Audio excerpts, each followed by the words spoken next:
আজকে আমি প্রথম কলেজে আসলাম, নতুন ভর্তি হয়েছি কলেজে। আর এসেই একটা মেয়ের সাথে ধাক্কা খেলাম। আসলে আমি ইচ্ছা করে ধাক্কা খাইনি, ওই মেয়ে আমার উপরে পড়ে যায়। আমি দাঁড়াতেই আমার গালে অনেকগুলো চড় থাপ্পড় মারতে শুরু করলো। তোর এত বড় সাহস কি করে হয় আমাকে ধাক্কা দিস? ছোট লোকের বাচ্চা, আমার শরীরটা নষ্ট করে দিল। আমি তো থাপ্পড় খেয়ে আমতা আমতা করে বলতে লাগলাম, দেখেন আমি ইচ্ছে করে ধাক্কা দেই নাই, আপনি তো। কথাটা বলা মাত্র আবার গালে আর একটা চড় দিল। চুপ, আর একটা কথাও বলবি না।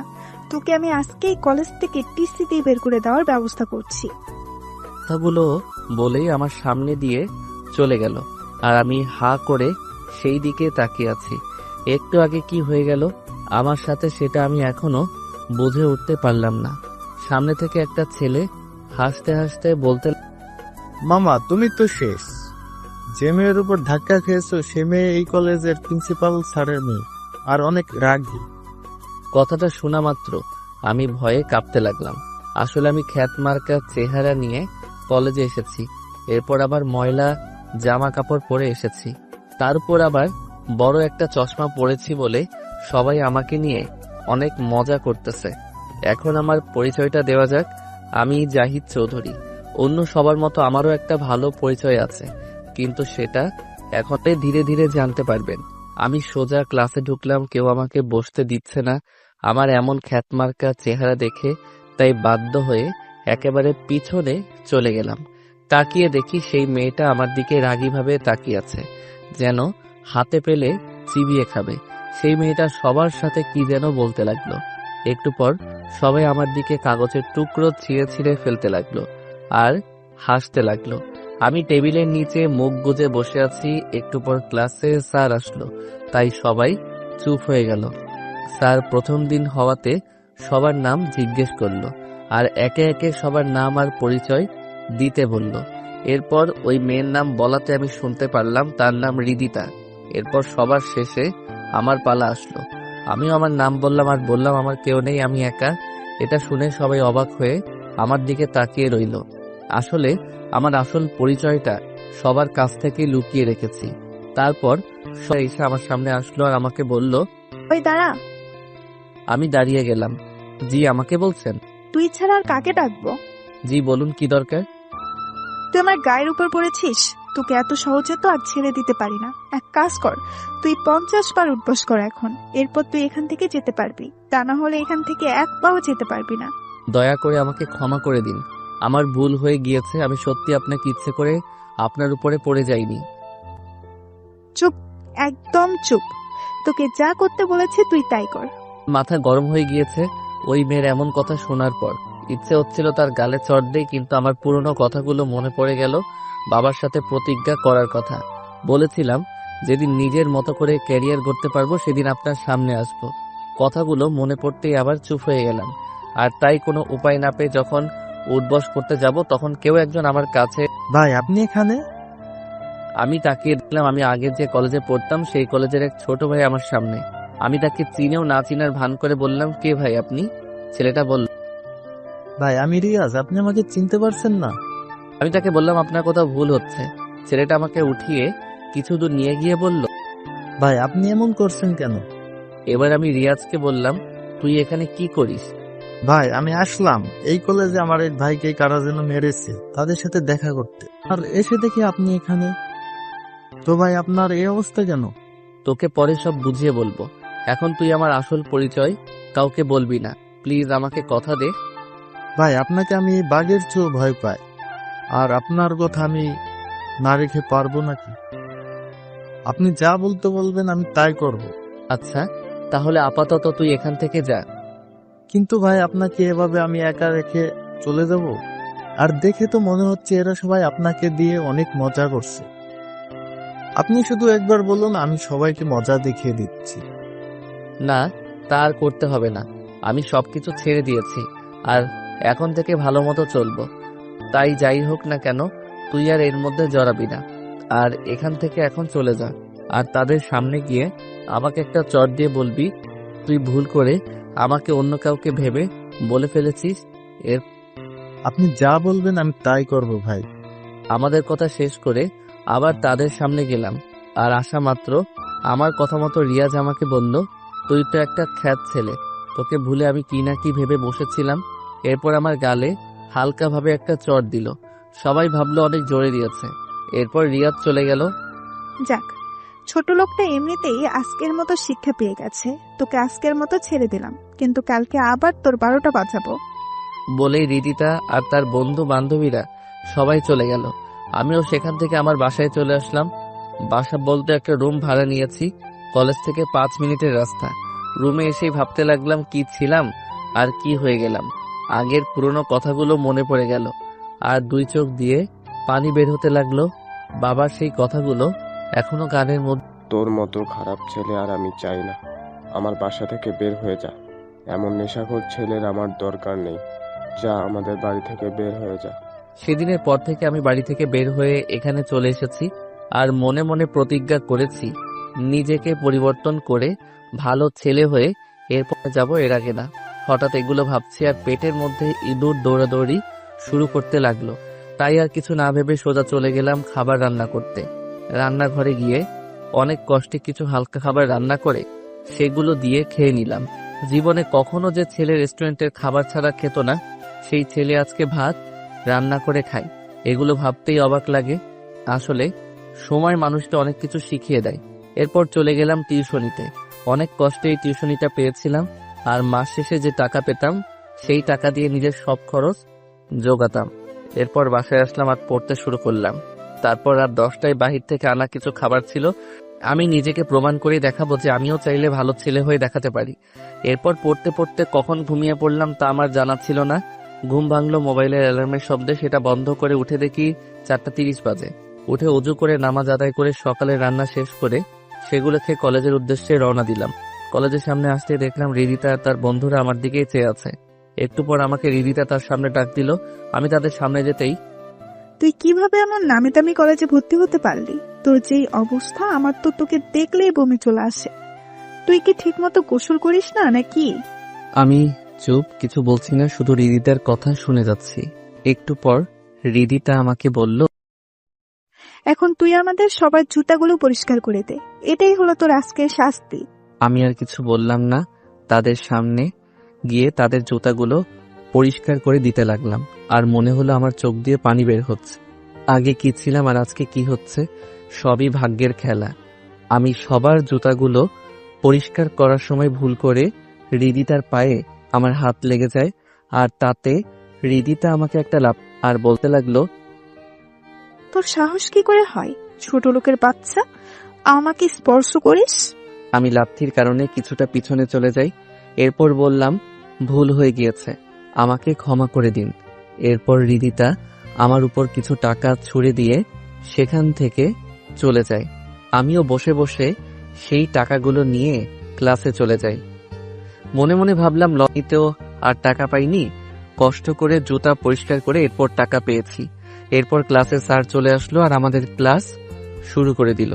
মন দিয়ে ক্লাস করতে লাগলাম, আর একটু পর পরই রিদিতার দিকে আর চোখে তাকাচ্ছি। আসলে মেয়েটার চেহারাটা পুরো একদম পরীদের মতো, দেখলেই চেয়ে থাকতে মন চায়। এ যেন আকাশ থেকে কোনো পরী ভুল করে এই পৃথিবীতে চলে এসেছে। এগুলো ভাবছি আর রিদিতার দিকে তাকিয়ে আছি। একটু পর স্যার আমাকে জিজ্ঞেস করলো আমি কি করছি। আমি বললাম, কই কিছু না তো। তাই স্যার আমাকে বলল, এতক্ষণ উনি যা পড়িয়েছেন সেগুলো থেকে একটা প্রশ্ন করবে, তার উত্তর যেন আমি ঠিকভাবে দেই। এরপর স্যার আমাকে অনেক কঠিন একটা প্রশ্ন করলো। সবাই তো অবাক, কারণ এমন প্রশ্নের উত্তর দেওয়া ইম্পসিবল। রিদিতার দিকে তাকিয়ে দেখি সে আর তার বন্ধুরা আমার দিকে চেয়ে হাসছে মিটিমিটি। আজকে একদম উচিত শিক্ষা পাবে, কারণ এই প্রশ্নের উত্তর আজ পর্যন্ত কেউ দিতে পারে নাই। আমি স্যারের কথা শেষ হওয়ার পর প্রশ্নের উত্তরটা দিতে শুরু করলাম। এটা দেখে সবাই তো রীতিমতো ভ্যাবাচ্যাকা খেয়ে গিয়েছে। স্যার আমাকে বাহ, তুমি তো অনেক ভালো ছাত্র। আশা করি তুমি এই কলেজের নাম উজ্জ্বল করবে আর অনেক বড় হতে পারবে। ক্লাস শেষ করে স্যার যখন চলে গেল, এরপর সবাই আমার দিকে হা হয়ে তাকিয়ে আছে, কারণ আমার মতো খ্যাত ছেলে কিভাবে এত কঠিন প্রশ্নের উত্তর দিয়ে দিলাম। কিছুক্ষণ পর 2জন ছেলে আমার সামনে এসে আমার সাথে কথা বলতে চলে আসলো। হ্যাঁ, আমি অনেক আর আমি রাকিব। আমি জাহিদ।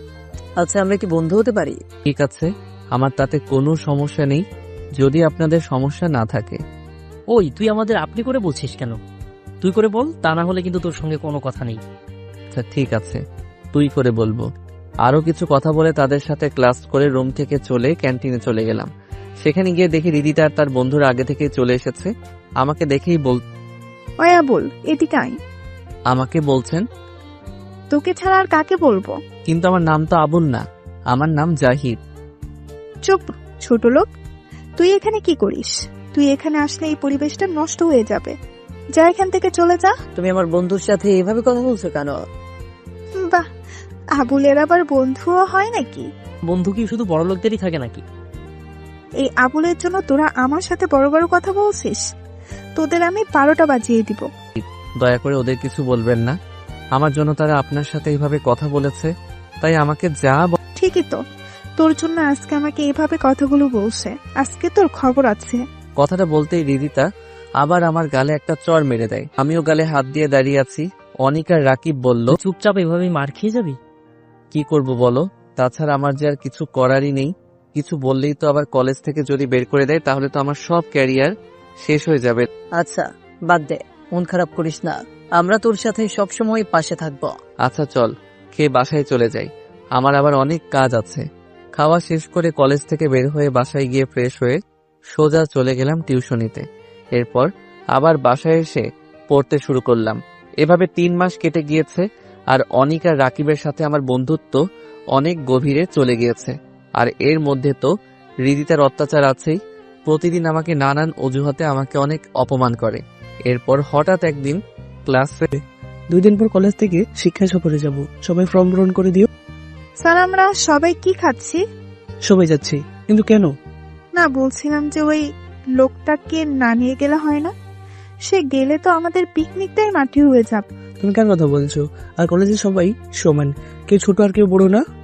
ওই যে পেছনে যে ছেলেটা আছে তার কথা বলছি। তাকে দেখলেই আমার গা ঘিন ঘিন করে। প্লিজ আপনি তার নাম বাদ দিয়ে দিন, তাহলে আমরা সবাই খুশি হব। দেখো রিদিতা, কলেজে সবাই সমান, কেউ ছোট আর কেউ বড় নয়, সুতরাং সবাই যাব, এটাই ফাইনাল। হৃদিতা মনে মনে রাগে ফেটে যাচ্ছে, কি করবে বুঝে উঠতে পারছে না। ক্লাস শেষ, তাই হৃদিতা সোজা জাহিদের কাছে চলে গেল আর বলল, তুই ভুলেও আমাদের সাথে যাবি না, আর যদি যাস তাহলে তোর এমন অবস্থা করব যেন 1 মাস হাসপাতালে থাকতে হয়। আচ্ছা ঠিক আছে, আমি যাব না। আর আমার কাছে পিকনিকে যাওয়ার মতো টাকাও নাই, তাই আপনি টেনশন করবেন না। ঠিক আছে, কথাটা যেন মনে থাকে। এরপর আনিক আর রাকিব আমার কাছে একটা ফর্ম নিয়ে এসে বলে, বন্ধু, এটা পূরণ কর তাড়াতাড়ি। কি এটা? পিকনিকে যাওয়ার ফর্ম। না রে বন্ধু, তোরা যা, আমি যাব না, আমার কাজ আছে অনেক। তুই না গেলে আমরা কেউই যাব না।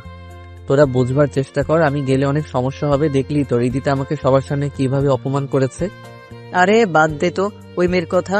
তুই যাবি আমাদের সাথে থাকবি আর মজা করবি, আর তোদের টাকা আমি দিব, এ আমি আগে থেকে বলে দিলাম। শালা মায়ের খাবি, কিন্তু টাকা আমি দিব।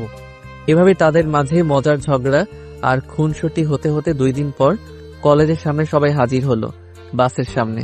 আর বাসের সামনে আসতেই হৃদিতা দেখলো আবুলটা বাসের ভিতরে ঢুকছে। হৃদিতার তো তা দেখে রাগে ফেটে যাচ্ছে। সবাই বাসে বসে বক্সের তালে তালে গান গাইছে আর নাচানাচি করছে, আর আমি পিছনের সিটে এক কোণে বসে আছি, যাতে আবার কোনো এরপর সারা রাত বাসে ঘুমানোর পর সকালবেলা আমরা নামলাম কক্সবাজার। সবাই একে একে বাস থেকে নামতে লাগলো। আমি আর অনিক আর রাকিব আমরা একসাথে নামলাম।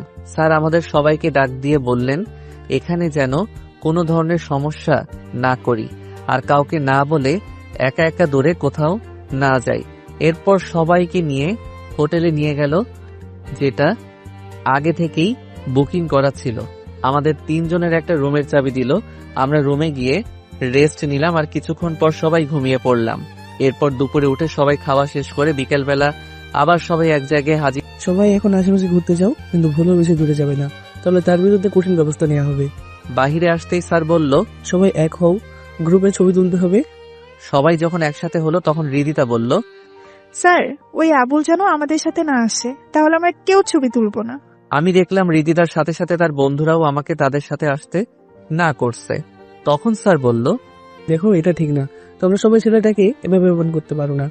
আর এটা কলেজের নিয়ম, সবাইকে ছবিতে থাকতে হবে। তাহলে আপনিও ছবি তোলেন, আমরা সবাই গেলাম। আপনারা কেউ যাবেন না, আর আমার ছবি তুলতে কোনো ইচ্ছা নেই। আপনারাই ছবি তুলুন, আমি অন্যদিকে আছি। স্যার আবুল যখন বলে দিয়েছে সে ছবি তুলবে না, তাহলে তো হয়েই গেল। স্যার আর কিছু না বলে আমাকে একা রেখেই ছবি তুলে ফেললো। আমি অন্যদিকে আনমনে তাকিয়ে আছি। একটু পর আমার কাঁধে কে যেন হাত রাখলো। পিছনে তাকিয়ে দেখি অনিক আর রাকিব আমার দিকে রাগী দৃষ্টিতে তাকিয়ে আছে। কিরে তোরা আমার উপর এভাবে রাগী ভাবে তাকিয়ে? তুই ছবি তুলতে আসলে না কেন? এমনি রে, আমার এগুলো ভালো লাগে না।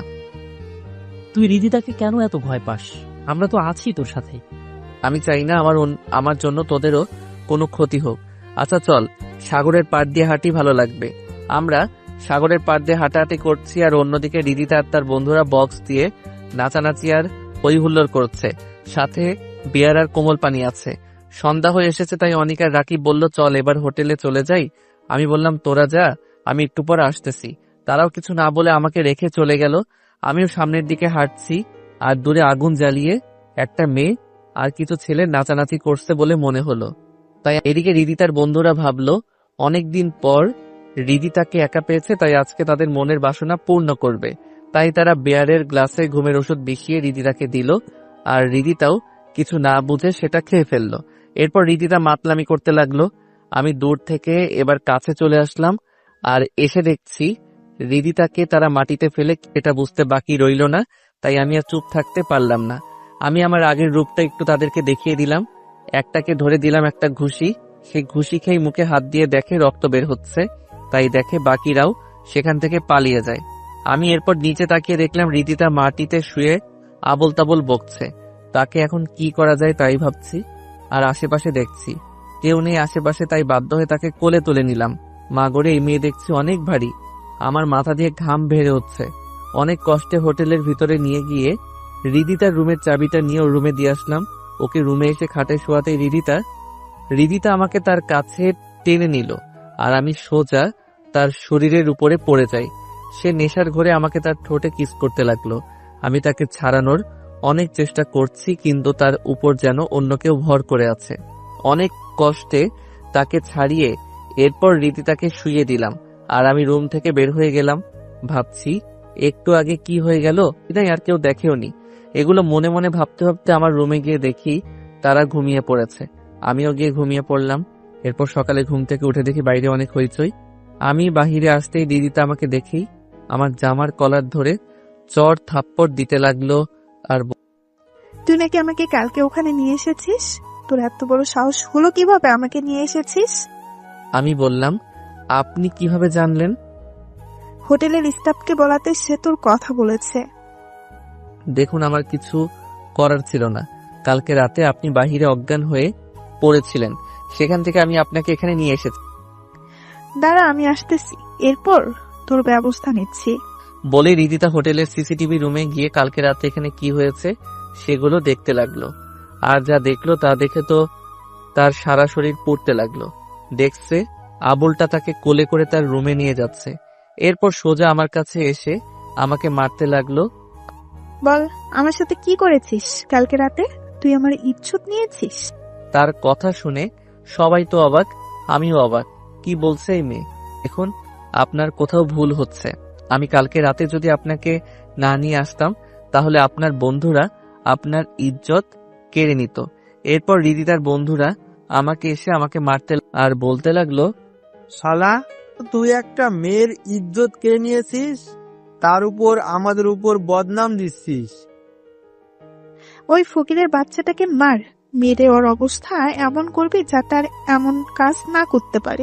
এরপর রিদিতার কথা মতো তার বন্ধুরা আমাকে অনেক মারধর করে, যার ফলে আমার অনেক জায়গা দিয়ে রক্ত বের হয়। একটু পর স্যার এসে কি হচ্ছে? যা হয়েছে তার বিচার কলেজে হবে, এখানে এগুলো বন্ধ করো। স্যারের কথা শুনে তারা আমাকে ছেড়ে দেয়, আর আমি কোনো রকমে উঠে দাঁড়াই। অনিকা রাকিব আমাকে নিয়ে ডাক্তারের কাছে নিয়ে যায়, আর আমাকে শালা, কি দরকার ছিল ওই মেয়েকে বাঁচাতে? চলে আসতি, যা হওয়ার হতো। তাহলে আজকে তোর এই অবস্থা হতো না। আমি তাদের কালকে রাতের সব ঘটনা খুলে বলি। আমার কথা শেষ হতেই অনিক আমাকে একটা চড় মারে আর বলে, বাদ দে বন্ধু, আমি কিভাবে পারবো এমন একটা খারাপ পরিস্থিতিতে তাকে ফেলে আসতে? আমি না হয় মার খেয়েছি, কিন্তু একটা মেয়ের যা নাকি তার জীবনের সম্পদ, সেটা আমরা তোর মতো বন্ধু পেয়ে অনেক খুশি। এগুলো বাদ দে, এখন কি হবে কলেজে? তোর বিচার হবে, কি বিচার হয় সেটাই তো চিন্তার বিষয়। যা হবার হবে। আল্লাহ যা করবেন ভালোর জন্য হবে। এরপর আমরা ডাক্তারের দোকান থেকে নিজের কিছু কিছু জায়গাতে ব্যান্ডেজ করে আর ওষুধ নিয়ে চলে আসলাম হোটেলে। হোটেলে আসার পর স্যার সবাইকে বলল, কালকে সবাই চলে যাব কলেজের উদ্দেশ্যে, তাই সবাই যেন তৈরি থাকি। এই বলে স্যার চলে গেলেন। পরদিন সকালে বাস আবার কলেজের উদ্দেশ্যে রওনা দিল। এরপর সারাদিন পর সন্ধ্যায় বাস এসে কলেজের সামনে থামলো। যে যার বাস থেকে নেমে বের হতে লাগলো আর আমি আর আমার বন্ধুরা নেমে পড়লাম। আমি নামতেই রিদিতা বলল কালকের জন্য রেডি থাকতে। আমি আর কিছু না বলে চলে গেলাম। যার জন্য করি চুরি সেই বলে চোর। কথাটা ভেবে অনিক আর রাকিবকে বিদায় দিয়ে আমিও বাসায় চলে আসলাম। এসে ঘুমিয়ে পড়লাম। এরপর সকালে ঘুম থেকে উঠে কলেজের উদ্দেশ্যে রওনা দিলাম। কলেজে আসতে দেখলাম কলেজের মাঠে অনেক লোকজন। আমি ভিতরে যেতেই রিদিতা আমার জামার কলার ধরে টানতে টানতে মাঠের মাঝখানে, সেখানে দেখলাম ছাত্রছাত্রী ছাড়াও স্যার ম্যাডাম আর প্রিন্সিপাল স্যারও আছেন। আমাকে সবার সামনে এনে রিদিতা বলল, বাবা, এই ফকিন্নির বাচ্চা আমার সব শেষ করে দিয়েছে। আমি এখন মুখ দেখাতে পারবো না। ওকে এমন শাস্তি দাও যেন ভুলেও কোনো মেয়ের সাথে এমন কাজ করার আগে 10 বার ভাববে। প্রিন্সিপাল স্যার বলল। একে টিসি দিয়ে বের করে দেই। রিদিতা বলল, না বাবা, একে এত তাড়াতাড়ি এখান থেকে বের করে দেওয়া যাবে না। এর থেকে ভালো হবে আজকে সে আমার চাকর হয়ে থাকবে। এটাই হলো তার শাস্তি। সে আমার ইজ্জত নিয়েছে, তাকে তো এত সহজে ছেড়ে দেওয়া যাবে না। আমি শুধু রিদিতার কথাগুলো চুপ করে শুনছি, কিছু বলছি না। আমি যদি ইচ্ছে করি 1 সেকেন্ডে সবকিছু ঠিক করে ফেলতে পারতাম, কিন্তু আমি চুপ হয়ে আছি। কেননা আমাকে ক্যারিয়ার করতে হবে। এর জন্য সব কষ্ট মাথা পেতে নিতে পারবো। আর এটা তো আমার অতীতের তুলনায় কিছু না। আমি অতীতে যা করেছি সেগুলো এর তুলনায় সব তুচ্ছ। কথাগুলো মনে মনে ভাবছি। এরপর প্রিন্সিপাল স্যার আমার সামনে এসে বলল, এবারের মতো তোকে আমার মেয়ের কথা চিন্তা করে ছেড়ে দিলাম। আর আমার মেয়ে যা বলে তাই কর, যদি ওই কলেজে থাকতে চাস। কথাগুলো বলে চলে গেলেন। এরপর যে যার মতো চলে গেল। ক্লাসে একটু পর আমিও ক্লাসে আসলাম। ভিতর ঢুক রিদিতা আমায় বলল, এই আবুল, আমার সামনে আয়। আমিও তার সামনে চলে আসলাম। আর আসা মাত্র রিদিতা আমায় বলল, তোকে আমি তিল তিল করে কষ্ট দিব, যে কষ্ট তুই না পারবি সইতে, না পারবি কাউকে বলতে। আমি রিদিতাকে অনেক বোঝালাম, দেখুন আপনি আমাকে ভুল বুঝছেন। প্লিজ আমার ক্যারিয়ারটা শেষ করে দিবেন না। আমার অনেক স্বপ্ন, আমি একদিন নিজের পায়ে দাঁড়াবো। আমার কথা শুনে রিদিতা হাসতে লাগলো। ছোট লোকের বাচ্চা বলে কি, তার আবার নাকি স্বপ্ন আছে। তোর স্বপ্ন আমি পানিতে চুবিয়ে মারবো, তুই শুধু দেখতে থাক। এই বলে রিদিতা আমাকে বলল এখন আমি যেন তার জন্য বাহির থেকে খাবার নিয়ে আসি। আমি বললাম এখন তো স্যার আসবে আর ক্লাস শুরু হয়ে যাবে। রিদিতা আমার দিকে রাগীভাবে তাকিয়ে, তুই যাবি কিনা বল, তা না হলে তোর ব্যবস্থা নিচ্ছি। আমি আর কিছু না বলে ক্লাস থেকে বের হয়ে গেলাম রিদিতার কাছ থেকে টাকা নিয়ে। বাহিরে গিয়ে রিদিতার বলা মতো ক্যাডবেরি আর চিপস নিয়ে আবার ক্লাসের সামনে আসলাম। দেখি স্যার ক্লাস করাচ্ছেন। আমাকে দেখেই স্যার বলল, ক্লাস ফাঁকি দে, কোথায় গিয়েছিলি? আমি চুপ করে থাকাতে স্যার আরো অনেক কথা শোনাতে লাগলেন। এরপর আমাকে বাহিরেই থাকতে বললেন। আমিও চুপ হয়ে আছি বাহিরে। এরপর স্যার ক্লাস শেষ করে বাহিরে বের হলে আমি ভিতরে গিয়ে রিদিতার হাতে খাবারের প্যাকেটটি দিয়ে আবার পিছনে চলে আসলাম। আর ভাবতে, এভাবে তো আর আমি নিজের ক্যারিয়ার করতে পারবো না। আমাকে কিছু একটা ভাবতে হবে। বাকি ক্লাসগুলো শেষ করে আমি আর আমার বন্ধুরা কলেজের বাহিরে বের হব। এমন সময় পিছন থেকে আবার ডাক আসলো। আমি বুঝতে পারলাম এটা রিদিতার ডাক, তাই দাঁড়িয়ে পড়লাম আর পিছনে তাকিয়ে দেখলাম রিদিতা। কিরে, তুই আমাকে না বলেই কয়ে যাস? এখন তো ক্লাস শেষ, তাই বাসায় যাচ্ছি। তুই যেখানেই যাস না কেন আমাকে বলে এরপর যাবি। ঠিক আছে, কালকে থেকে বলে এরপর যাব। আজকে যেহেতু তুই ভুল করেছিস, তাই তোর সেই শাস্তি তো পেতেই হবে। এই বলে রিদিতা আমাকে 2টা চড় মারলো। এরপর বলল, আর যেন এই ভুল না করিস। আমি গালে হাত দিয়ে চলতে লাগলাম আর মনে মনে বললাম, এর প্রতিশোধ একদিন আমি নিব।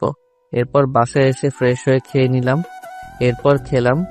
এরপর গেলাম টিউশন। সেখানে গিয়ে দেখি আন্টির পাশে একটা মেয়ে কথা বলছে। আমি তাদের সামনে দিয়ে পাশ কাটিয়ে আসার সময় দেখলাম মেয়েটার কেউ নয়, রিদিতা। আমাকে দেখেই সে রেগে ফায়ার হয়ে আছে। আমিও সেখানে না থেকে আমি আমার ছাত্র ছাত্রীদের কাছে গেলাম আর চোখে দেখলাম রিদিতা আমার দিকে হাত দিয়ে ইশারা করে আন্টিকে কি কি যেন বলছে। আমি আর সেদিকে না চেয়ে পড়াতে লাগলাম। পড়ানো শেষ করে যখন চলে যাব তখন আন্টি এসে আমার কাছে টাকা দিল। আমি তো অবাক, মাস শেষ না হতেই টাকা কেন? তাই আমি আন্টিকে বললাম, আন্টি মাস তো শেষ হয় নাই, আর আমি তো আপনার কাছে টাকাও চাই নাই, তাহলে টাকা দিলেন যে? আসলে বাবা, তোমাকে আর কালকে থেকে এখানে আসতে হবে না।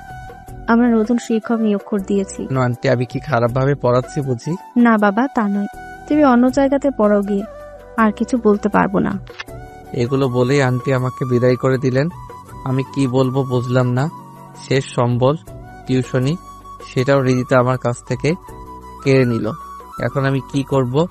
না, আমাকে এভাবে ভেঙে পড়লে হবে না, কাজ খুঁজতে হবে। কিন্তু এখন কি কাজ করব এগুলো ভাবছি আর রাস্তা দিয়ে হাঁটছি। হাঁটতে হাঁটতে সামনেই চোখে পড়ল একটা গাড়ির গ্যারেজের সামনে কাজের ছেলে নিবে এমন একটা নিয়োগ বিজ্ঞপ্তি দেওয়া আছে।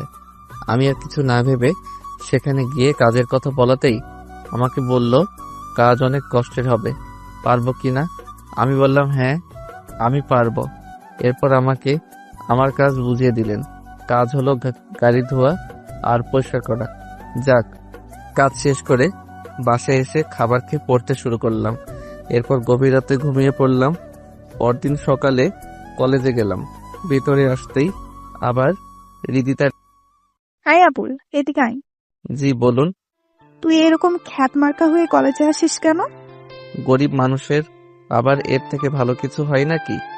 আমি তোকে কিছু টাকা দেই, তুই তারপরেও এভাবে কলেজে আসিস না। যতই হোক তুই আমার চাকর বলে কথা। আমার একটা মান সম্মান আছে। আমি ভেবেছিলাম হয়তো মেয়েটা ভালো হয়ে গিয়েছে, কিন্তু আমি ভুল ছিলাম।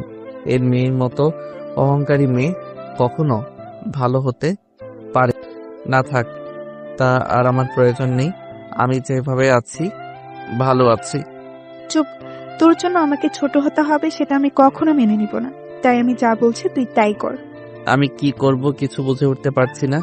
এর পিছনে অবশ্য কারণ আছে, আর সে কারণটা হলো আমাকে ভালো পোশাকে দেখলে আমার মনে হয় না কোনো মেয়ে আমাকে দেখে ক্রাশ খেয়ে থাকতে পারবে।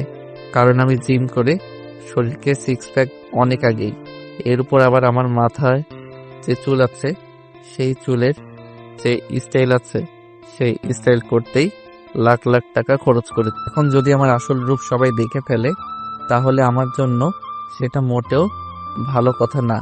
কি করব ভাবছি, এমন সময় মনে পড়ল রিদিতাকে একটু রাগানো যাক, তাহলে হয়তো এবারের মতো বেঁচে যাব। তাই কথা মতো রিদিতাকে বললাম, আচ্ছা আপনি আমাকে সবসময় আবুল বলেন কেন? আপনি নিজেই তো একটা মেন্টাল। রিদিতা তো আমার মুখ থেকে এমন কথা শুনে তো রেগে ফায়ার সার্ভিসের প্রয়োজন হবে বলে মনে হচ্ছে। না পেয়ে সেখান থেকে দিলাম এক চম্পট।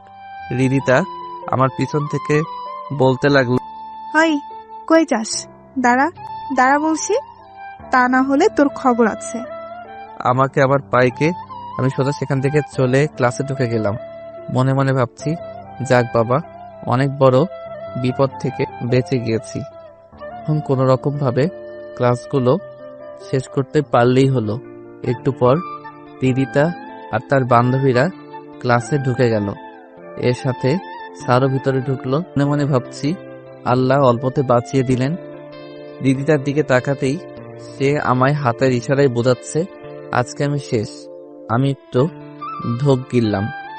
যেভাবে হোক ক্লাস শেষ করে কোনো দিকে না তাকিয়ে এক দৌড়ে কলেজ থেকে বের হয়ে যাব, কারণ আমি চাই না এটা নিয়ে আবার বাড়তি ঝামেলায় পড়ি। যেমন ভাবা তেমন কাজ। সব ক্লাস শেষ হতেই কাউকে কিছু না বলেই দিলাম এক দৌড়ে কলেজের বাহিরে। এরপর বাহিরে গিয়ে ভাবছি এভাবে আর কতদিন করে পালিয়ে বাঁচবো। তোর যা আছে কপালে পরে দেখা যাবে, এখন গ্যারেজে চলে যাই। কাজটা আমার জন্য ভালোই হয়েছে। দুপুর 2টা থেকে সন্ধ্যা 6টা পর্যন্ত গ্যারেজে গিয়ে বড় ভাইকে সালাম জানিয়ে কাজে পড়লাম। এভাবে প্রায় 3 মাস চলে গেল। সবই ঠিক আছে, কিন্তু হৃদিতার শাস্তির কোনো কমতি রাখে না আমার জন্য। যেন একটা শাস্তি আমার জন্য থাকবেই, আর আমিও সেগুলো চুপ করে সয়ে যাই। কালকেই তো আমাকে শাস্তি হিসেবে কলেজের বড় মাঠ 10 বার চক্কর দিতে বলেছে। আমিও তাই করলাম। 10 বার এত বড় মাঠ সহজেই তো আর চক্কর দেওয়া যায় না। আমার বেলাতেও পারতে অনেক কষ্ট হচ্ছিল, কিন্তু হৃদিতার মন একবারও গলেনি। 10 বার চক্কর দেওয়ার পর আমার মুক্তি হলো। এখন আমি গাড়ির মেকানিক। এই কয়দিনে অনেক কিছু শিখে গিয়েছি। আমার একটা ভালো গুণ আছে, সেটা হলো আমি একবারে যে জিনিসটা দেখাবো সেটা খুব সহজেই শিখে নিতে পারি। তাই আমার এই কাজগুলো শিখতে বেশি দেরি হলো না। এমনই একদিন কাজ করার সময় গ্যারেজে একটা গাড়ি আসলো। গাড়ির ভিতর থেকে যে নামলো তাকে দেখেই আমি তো পুরাই অবাক, কারণ গাড়ি থেকে আর কেউ না, হৃদিতা নেমেছে। সে বাহ, তুই এখানে কাজ করিস? কি করব বলুন, আগে টিউশনিটা তো আপনি আমার কাছ থেকে কেড়ে নিলেন, তাই বাধ্য হয়ে জায়গাতে কাজ করছি। বেশ করেছে তোকে টিউশন থেকে বের করে দিয়ে। বেশি কথা বললে এই জায়গা থেকেও তোকে তাড়ানোর ব্যবস্থা করব। আমি আর বেশি কথা না বলে বললাম, তা কি সমস্যা হয়েছে গাড়ির? কেন সে কথা আমি তোকে কেন বলবো? কারণ এখানে গাড়ি আমি ঠিক করি। মানে তুই আমার গাড়িতে হাত দিবি? তুই জানিস এই গাড়ির দাম কত? তোর মতো ফকির নিয়ে আমার গাড়িতে হাত দিলেই তো আমার গাড়ির সৌন্দর্য নষ্ট হয়ে যাবে। তাহলে আপনি অন্য জায়গাতে নিয়ে যান। এখানে কেন নিয়ে এসেছেন? তুই আমার মুখের উপর কথা বলিস? তোর এত বড় সাহস! কথা না বলে আমার গাড়ি ঠিক করে দে, কিন্তু খুব সাবধানে। গাড়ির যেন কোনো ক্ষতি না হয়, তাহলে তোর কিডনি বিক্রি করে দেব। কি মেয়ে রে বাবা, এমন মেয়ে জীবনেও দেখি নাই। সব সময় অহংকার, আর সামান্য 5 লাখ টাকার গাড়ির জন্য এই অবস্থা। ভাবতেই হাসি পেল। তাই আর কিছু না ভেবে হৃদিতার গাড়ি ঠিক করতে লাগলাম। ইঞ্জিনের সমস্যা ঠিক করতে অনেক সময় লাগবে, তাই হৃদিতাকে বললাম, আপনার গাড়ির ইঞ্জিন নষ্ট হয়ে গিয়েছে, নতুন লাগাতে হবে, আর আজকে ঠিক হবে না, কাল। ভালো গাড়ি আর তুই বলছিস ইঞ্জিন নষ্ট? আমার গাড়ির ইঞ্জিন চুরি করার ধান্দা। তোদের মতো ছোট লোকদের আমি ভালো করেই চিনি। আপনার যদি আমার কথা বিশ্বাস না হয় তাহলে অন্য গ্যারেজে নিয়ে যান। এরপর হৃদিতা আমাকে তার গাড়ির চাবি দিয়ে আরো কিছু গালাগালি করে চলে গেল। ইচ্ছে করছিল গাড়িটার 12টা বাজিয়ে ফেলি, কিন্তু এখন নিজেকে পরিবর্তন করতে চেষ্টা করছি, তাই আর মাথা গরম। আমি গাড়ির ইঞ্জিনটা খুলে রেখে এরপর বাসায় চলে আসি। বাসায় এসে খাবার খেয়ে পড়তে শুরু করি, কারণ কিছুদিন পর পরীক্ষা শুরু, তাই আমাকে বেশি করে পড়তে হবে। ভালো রেজাল্ট যে আনতেই হবে। সকালে ঘুম থেকে উঠে কলেজে চলে গেলাম। সেখানে অনিক আর রাকিব আমার জন্য অপেক্ষা করছে। আমি তাদের সামনে গিয়ে বললাম, কিরে জাহির, তুই কিন্তু অনেক পরিবর্তন হয়ে গেছিস। আমাদের সাথে ঠিক মতো কথা বলতে চাস না, তোর কি হয়েছে বলতো? তোরা তো জানিস হৃদিতা আমার উপর কি রকম অত্যাচার করে। আমি চাই না আমার জন্য তোদের কোনো ক্ষতি হোক। তুই শুধু শুধু আমাদের নিয়ে ভয় পাস। তোর কি মনে হয় আমরা কি গরিব ঘরের ছেলে নাকি যে আমাদের যেভাবে ইচ্ছে সেভাবে নাচাবে? কি বলিস রাকিব, তোর বাবা কি করে? তুই জেকে কোম্পানির নাম শুনেছিস? যে কোম্পানি বর্তমান গ্লোবালে নাম্বার 1 আছে, তো আমার বাবা সেই কোম্পানির ম্যানেজার। আমি একটু হাসলাম মনে মনে, কেননা এই কোম্পানিটাই তো আমার বাবার। আবার মুখে হাসির আভাস দেখে রাকিব আমাকে বলল, তুই হাসিস কেন? আমি তার কথা শুনে বর্তমানে ফিরে আসলাম। কই না তো, কিছু না। তাহলে হাসলি কেন তুই? আরে না, এমনি ভাবছি তোরা অনেক কোটিপতি রে, তোকে দেখে এখন আমার খুব হিংসা হচ্ছে। দূর শালা, মজা লস। তুই আমার বন্ধু, আমারও যা তোরও তাই। আর আমি কি পানিতে আসলাম নাকি? আমার বাবাও তো জেকে কোম্পানিতে চাকরি করে। সবার বাবা দেখছি যে কে কোম্পানিতে কাজ করে। বাহ, ভালো তো। তুই এখন থেকে আর রিদিতাকে কোনো ভয় পাবি না, আমরা তোর সাথে আছি। আচ্ছা, দেখা যাবে, আগে কয়েকটা দিন যাক, সময় হলে কে কাকে ভয় পায় সেটা সবাই দেখতে পারবে। আচ্ছা দোস্ত, এখন চল, ক্লাসের সময় হয়ে যাচ্ছে। ক্লাসে ঢুকে সোজা বেঞ্চে বসে পড়লাম, কিন্তু কি হলো, এটা নিচ দিয়ে ভিজে লাগছে কেন? নিচে তাকিয়ে দেখি আমার বেঞ্চে তেল জাতীয় জিনিস আগে থেকে রেখে, তার ফলে আমার প্যান্ট ভিজে গেছে। পাঠক পাঠিকারা, আপনারাই বলুন তো এখন আমার কেমনটা লাগে। আমি আশেপাশে তাকিয়ে দেখি হৃদিতা মুচকি মুচকি হাসছে। আমার আর বুঝতে বাকি রইল না এটা কার কাজ, কি আর করার। এভাবেই বাকিটা ক্লাস শেষ করে দিলাম একদৌড়। আজকে নিজেকে সত্যি আবুল আবুল মনে হচ্ছে। মজা নেওয়ার একটা মাত্রা থাকে, কিন্তু আজকেরটা কি বলবো। সোজা চলে আসলাম বাসায়। বাসায় এসে প্যান্ট পরিবর্তন করে আরেকটা প্যান্ট পরে চলে গেলাম গ্যারেজে। সেখানে গিয়ে দেখি হৃদিতা এক জায়গাতে বসে আছে। আমাকে দেখে তুই এতক্ষণ করেছিলি, সেই কখন থেকে এখানে বসে আছি? আমার সময়ের দাম নেই নাকি? আমার তো এবার মাথা গরম হয়ে গেল। একে তো আমার প্যান্টের 12টা বাজিয়ে দিয়েছে, এখন আবার আসতে না আসতেই গালে চড়। তাই আমিও দিলাম হৃদিতার গালে একটা না, দুইটা না, 3টা চড়। এইবার মনে হলো আমার মনটা ফ্রেশ হয়েছে। কি, তোর এত বড় সাহস, তুই আমার গালে চড় মারলি? কালকে কলেজে আয়, তারপর তোর মজা দেখাবো। রাজা, তুই পারিস শুধু কলেজটা নিয়ে বড়াই করতে। তুই যদি মেয়ে না হয়ে ছেলে হতি তাহলে এতদিনে তোর হাত পা ভেঙে তোকে হাসপাতালে ভর্তি করিয়ে দিতাম। হৃদিতা তো আমার কথাগুলো শুনে বাকরুদ্ধ হয়ে গিয়েছে। এই, তুই কে রে? তুই কি আবুল নাকি অন্য কেউ? তোর কথার সাথে তো চেহারার কোনো মিল পাচ্ছি না আমি। এতদিন অনেক অত্যাচার মেনে নিয়েছি, কিন্তু আর না। ঠিক আছে, দেখি তুই কিভাবে ভালো থাকিস। এখন আমার গাড়ি ঠিক করে দে, তোকে পরে দেখে নেব। আমিও আর কিছু না বলে গাড়িটা ঠিক করতে শুরু করলাম। নতুন ইঞ্জিন লাগিয়ে আর একটু মেরামত করে গাড়িটা ঠিক করে দিলাম। এরপর হৃদিতা তার গাড়ি নিয়ে চলে গেল, আর যাওয়ার আগে আমার দিকে রাগী দৃষ্টিতে তাকিয়ে ছিল। হৃদিতা চলে যাওয়ার পর আমি রাকিবকে সবকিছু ফোন করে জানিয়ে দিলাম। দোস্ত, তুই কিছু চিন্তা করিস না, আমরা তো আছি। তুই কালকে কলেজে আয়, বাকিটা আমাদের উপর ছেড়ে দে। আচ্ছা ঠিক আছে, তাহলে আমি রাখলাম। রাকিবের সাথে কথা শেষ করে বাসায় চলে আসলাম। মনে মনে ভাবছি আজকের কাজটা কি আসলে আমি ঠিক করেছি? ধুরবাল, কিছু ভালো লাগছে না। এখন এগুলো না ভেবে খাবার খেয়ে, অনেক পড়া বাকি আছে। 2 দিন পর তো আবার পরীক্ষা শুরু, তাই অনেক রাত পর্যন্ত পড়লাম। এরপর ঘুমিয়ে পড়লাম। সকালে ফ্রেশ হয়ে কিছু হালকা রান্না করলাম, সেগুলো খেয়ে কলেজের উদ্দেশ্যে রওনা দিলাম। কলেজের গেটে কলেজের সামনে হৃদিতা আর তার বন্ধুরা, তাদের হাতে লাঠি প্লাস হকি স্টিক। আমি আশেপাশে তাকিয়ে রাকিব আর অনিককে খুঁজছি।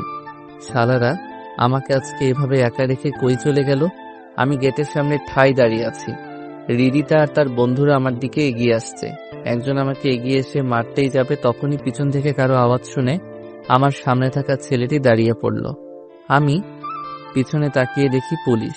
ভাবলাম হৃদিতা আবার পুলিশকেও জানিয়েছে নাকি? এখন তো আমার 2 দিক দিয়ে বিপদ, জলে কুমির ডাঙায় বাঘ। মনে মনে ভাবছি জাহিদ, আজকে তুই শেষ। তখন তুই ভয় পাস না, পুলিশকে আমি ফোন করে আসতে বলেছি। এইখানে কি হচ্ছে এসব? স্যার, এই ছোট লোকের বাচ্চা আমাকে মেরেছে। আপনি তাকে ধরে নিয়ে যান, আর এমন ভাবে মারবেন যেন 1 মাস হাসপাতালে ভর্তি হয়ে থাকে। এটা কি আমি আপনার কাছ থেকে শুনবো? এই মেয়ে, তুমি এই ছেলের সাথে এমন খারাপ ব্যবহার করছো কেন? আমার তো তোমাদের সবাইকে সন্দেহ হচ্ছে। এরপর যদি আবার এমন কাজ করতে দেখি তাহলে সবগুলোকে ধরে নিয়ে যাব। কোন সবাই ক্লাসে যাও। পুলিশের কথা শুনে সবাই যে যার মতো সেখান থেকে চলে গেল। এরপর রাকিব পুলিশকে উদ্দেশ্য করে বলল, ধন্যবাদ স্যার, সময় মতো এখানে আসার জন্য। ধন্যবাদের কি আছে, এটা আমাদের কর্তব্য। এরপর আবার সমস্যা করলে আমাকে জানাবে, আমি আবার চলে আসব। এরপর পুলিশ চলে গেল। ধন্যবাদ দোস্ত, আজকে তোরা না থাকলে এতক্ষণে আমি হয়তো পটল তুলতাম। তোকে আগেই বলেছি, তুই এখন থেকে আর কোনো চিন্তা করবি না, আমরা তোর সাথে আছি। এখন চল ক্লাসে যাই। এরপর আমরা 3 জন বন্ধু মিলে ক্লাসে গেলাম। এদিকে হৃদিতা ভাবছে, আবুলকে তো এখন আর অত্যাচার করা যাবে না, নতুন ফোনতে বের করতে হবে।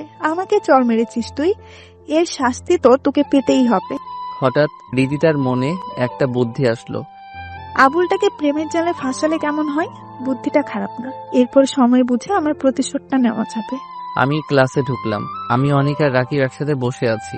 একটু পর স্যার আসলো, আর এসেই বলল, বাইরে নোটিশ বোর্ডে দেওয়া আছে কালকে থেকে পরীক্ষা। রুটিন থেকে পরীক্ষার সময় আর কে কার সাথে পরীক্ষা দিবে সেটা বের করে নিও। এখন সবাই ক্লাসে মনোযোগ। ক্লাস শেষ হতেই রিদিতা আমার সামনে এসে বলল 10 মিনিট পর কলেজের পিছনে যেতে কথা আছে। আমি তো একটু ভয় পেলাম, আবার নতুন কোনো মারার ফোন দি নাকি। ভয় পাস না, তুই যা, কিছু হলে পুলিশকে ফোন দিলেই চলে আসবে। এরপর রিদিতা একটা হাসি দিয়ে চলে গেল। আমরা তিনজন তো অবাক। রাকিব তো আমাকে খোঁচা মেরে বলল, কিরে বন্ধু, বুঝলাম না, তোকে দেখে হাসি দিল কেন এমন? তো প্রেমে টেমে পড়ে গেল নাকি? ধুর, কি যে বলিস না, এই মেয়েকে আমি জীবনেও বিশ্বাস করব না। আর প্রেম তো দূরের কথা। আচ্ছা তোরা থাক, আমি গিয়ে দেখে আসি কি বলে। এরপর তাদের কাছ থেকে বিদায় নিয়ে কলেজের পিছনের দিকে চলে আসলাম। এসে দেখি রিদিতা আগে থেকে আমার জন্য অপেক্ষা করছে। আমি তার সামনে আসতেই সে আমাকে বলল, সরি জাহিদ, এতদিন আমি তোমার সাথে যা যা করেছি তার জন্য আমাকে ক্ষমা করে দাও প্লিজ। জানি আমার এই ভুলের কোনো ক্ষমা নেই, তারপরেও আমি জানি তুমি আমাকে ক্ষমা করে দেবে, কারণ তোমার মন অনেক ভালো। আমি এতদিন তোমাকে চিনতে ভুল করেছি, এখন বুঝতে পেরেছি যে তোমাকে এভাবে কষ্ট দেওয়া আমার ঠিক। আমি রিদিতার মুখে এগুলো শুনে তো আমার হজম হচ্ছে না। এই মেয়ে বলে কি এসব? রিদিতার মুখে এমন কথা স্বপ্নেও শোনা সম্ভব না, আর আমি দিনে দুপুরে এগুলো শুনছি। রিদিতা আবার বলতে শুরু করেছে, জানি তো আমার কথা বিশ্বাস করতে পারছো না, কিন্তু আমি সত্যি আমার ভুল বুঝতে পেরেছি। আমাকে ক্ষমা করে দাও জাহিদ। আপনি ঠিক আছেন তো? এগুলো কি বলছেন? যা বলছি ঠিকই বলছি। এখন তুমি যদি আমায় ক্ষমা না করো তাহলে আমি নিজেকে শেষ করে দেব। এই না থাক, আপনাকে আর শেষ করতে হবে না, আমি আপনাকে ক্ষমা করে দিয়েছি। রিদিতা মনে মনে বলছে, ফইনির বাচ্চা, ক্ষমা চাইবো তোর কাছে? এটা তো একটা না। আমি জানি তুমি অনেক ভালো। আচ্ছা একটা কথা বলি। জি বলুন। আপনি করে কেন বলছো? তুমি করে বলো প্লিজ। আমি পারবো না, আমার সমস্যা হয়। প্লিজ একটু চেষ্টা করো, আমি জানি তুমি পারবে। আচ্ছা ঠিক আছে, তুমি করেই বলবো। এখন বলেন কি কথা বলবেন। আমি না তোমাকে ভালোবেসে ফেলেছি। I love you. কি? হ্যাঁ, প্লিজ আমার প্রপোজালটা মেনে নাও। আপনার কি মাথা ঠিক আছে? এটা কখনো সম্ভব না। কোথায় আপনি আর কোথায় আমি? আপনাকে ভালোবাসা আমার পক্ষে সম্ভব না। তুমি যদি এখন আমাকে ভালো না বাসো তাহলে আমি নিজেকে শেষ করে দিব। তুমি যা খুশি করো, ভালোবাসতে পারবো না। ঠিক আছে, তাহলে এই যে দেখছো বিষের বোতল, এটা খেয়ে আমি এখনই মরে যাচ্ছি। তুমি ভালো থেকো। এটা বলেই রিদিতা বোতল থেকে সবগুলো বিষ খেয়ে ফেললো। এরপর মাটিতে পড়ে গেল। আমি রিদিতার দিকে তাকিয়ে দেখি তার মুখ দিয়ে রক্ত বের হচ্ছে। আমি তাকে কোলে নিয়ে দিলাম এক দৌড়। কলেজে সবসময় একটা অ্যাম্বুলেন্স থাকতো, সেটা বের করে তাকে নিয়ে গেলাম হাসপাতালে। হাসপাতালে নিয়ে গিয়ে ডাক্তারকে আমার ডাক শুনে নার্স এগিয়ে আসে, রিদিতাকে একটা টেবিলে শুয়ে নিয়ে গেল অপারেশন থিয়েটারে। অনেকক্ষণ পর ডাক্তার বের হয়ে আসলো। আমি গিয়ে ডাক্তারকে বললাম, রিদিতার কিছু হয়নি? চিন্তার কোনো কারণ নেই, বিপদমুক্ত আছে, যান গিয়ে দেখা আসেন। কথাটা শুনে চলে গেলাম। ভিতরে গিয়ে দেখি রিদিতা শুয়ে আছে। আমি গিয়ে বললাম, আপনি কি পাগল হয়ে গেছেন? যদি আপনার কিছু হয়ে যেত তাহলে কি হতো? আমার যা হবার হতো তাতে তোমার কি? এখন যদি আমাকে ভালো না বাসো তাহলে আমি এখন আবার বিষ খাবো। আমি আর কিছু না বলে রিদিতার হাত ধরলাম আর বললাম, ঠিক আছে, আমিও তোমাকে ভালোবাসি, তুমি আর এমন পাগলামি করো না প্লিজ। রিদিতা তো মনে মনে অনেক খুশি, কারণ তার প্ল্যানটা কাজে দিয়েছে। আসলে বিষ হিসেবে রিদিতা টমেটো সস দিয়ে বোতল ভরে রেখেছিল, আর সেটাই খেয়ে মুখ থেকে বের করেছিল। আর তাই দেখে জাহিদ রক্ত মনে করেছিল। আর হাসপাতালে ডাক্তারকে রিদিতা আগে থেকেই বলে রেখেছিল যে সে আসলে তাকে নিয়ে যেন এমনভাবেই নাটক করে যায় সবাই, আর জাহিদকে কিছু মনে করতে না দেয়। বোকা জাহিদ, রিদিতার কোনো প্ল্যানই বুঝলো না। তুমি হাসছো যে, কি হয়েছে তোমার? এই হাসি সুখের হাসি, তোমাকে কাছে পাওয়ার হাসি। আচ্ছা ঠিক আছে, তাহলে এখন শুয়ে থাকো। কালকে তো আবার পরীক্ষা শুরু, পরীক্ষা দিতে পারবে তো? সেটা নিয়ে তোমাকে ভাবতে হবে না, তুমি শুধু আমার পাশে সব সময় থেকো, তাহলে আমি ঠিক হয়ে যাব। সত্যি মেয়েটা অনেক পরিবর্তন হয়ে গিয়েছে, মনে মনে ভাবছি আমি। আচ্ছা তুমি এখন ঘুমাও, আমি তাহলে বাসায় গেলাম। আচ্ছা যাও, আর সাবধানে যেও, কালকে কলেজে দেখা হবে। এই বলে রিদিতা আমার কপালে একটা কিস করলো। আমি তো অবাক, কি হলো এটা? আমি একটু লজ্জা পেলাম। তাকিয়ে দেখি রিদিতাও লজ্জায় নিচের দিকে তাকিয়ে আছে। আমি এরপর রিদিতাকে বিদায় দিয়ে বাসায় চলে আসলাম। অন্যদিকে রিদিতা তার মুখ ভালো করে ধুয়ে নিচ্ছে আর মনে প্রতিশোধ নেওয়ার জন্য একটা ছোট লোকের বাচ্চাকে আমি কিস করলাম। ইস, ঘৃণায় শরীর জ্বলে যাচ্ছে। যাক, অবশেষে আবুলটাকে আমার জালে ভাসাতে পেরেছি। এখন শুধু সময়ের অপেক্ষা। আমি বাসায় এসে কিছু খাবার খেয়ে চলে গেলাম গ্যারেজে। সেখানে বড় ভাইকে বললাম, ভাইয়া আমার কিছুদিন ছুটি লাগবে, কালকে থেকে আমার পরীক্ষা। বড় ভাই আমাকে বলল, ঠিক আছে, সমস্যা নেই। ভালো করে পরীক্ষা দিস, আর পরীক্ষার পর আবার কাজে চলে আসিস। আর এনে তোর আগের মাসে। আমি টাকা হাতে নিয়ে ভাইয়াকে ধন্যবাদ জানিয়ে রুমে চলে আসলাম। এসে পড়ায় মন দিলাম। অনেক রাত পর্যন্ত পড়লাম। পড়া শেষ করে ঘুমিয়ে পড়লাম। এরপর কখন সকাল হলো বুঝতেই পারলাম না। মোবাইলের অ্যালার্মে ঘুম ভাঙলো। ঘুম থেকে উঠে ফ্রেশ হয়ে সকালে নাস্তা করলাম। এরপর রেডি হয়ে চলে গেলাম কলেজে।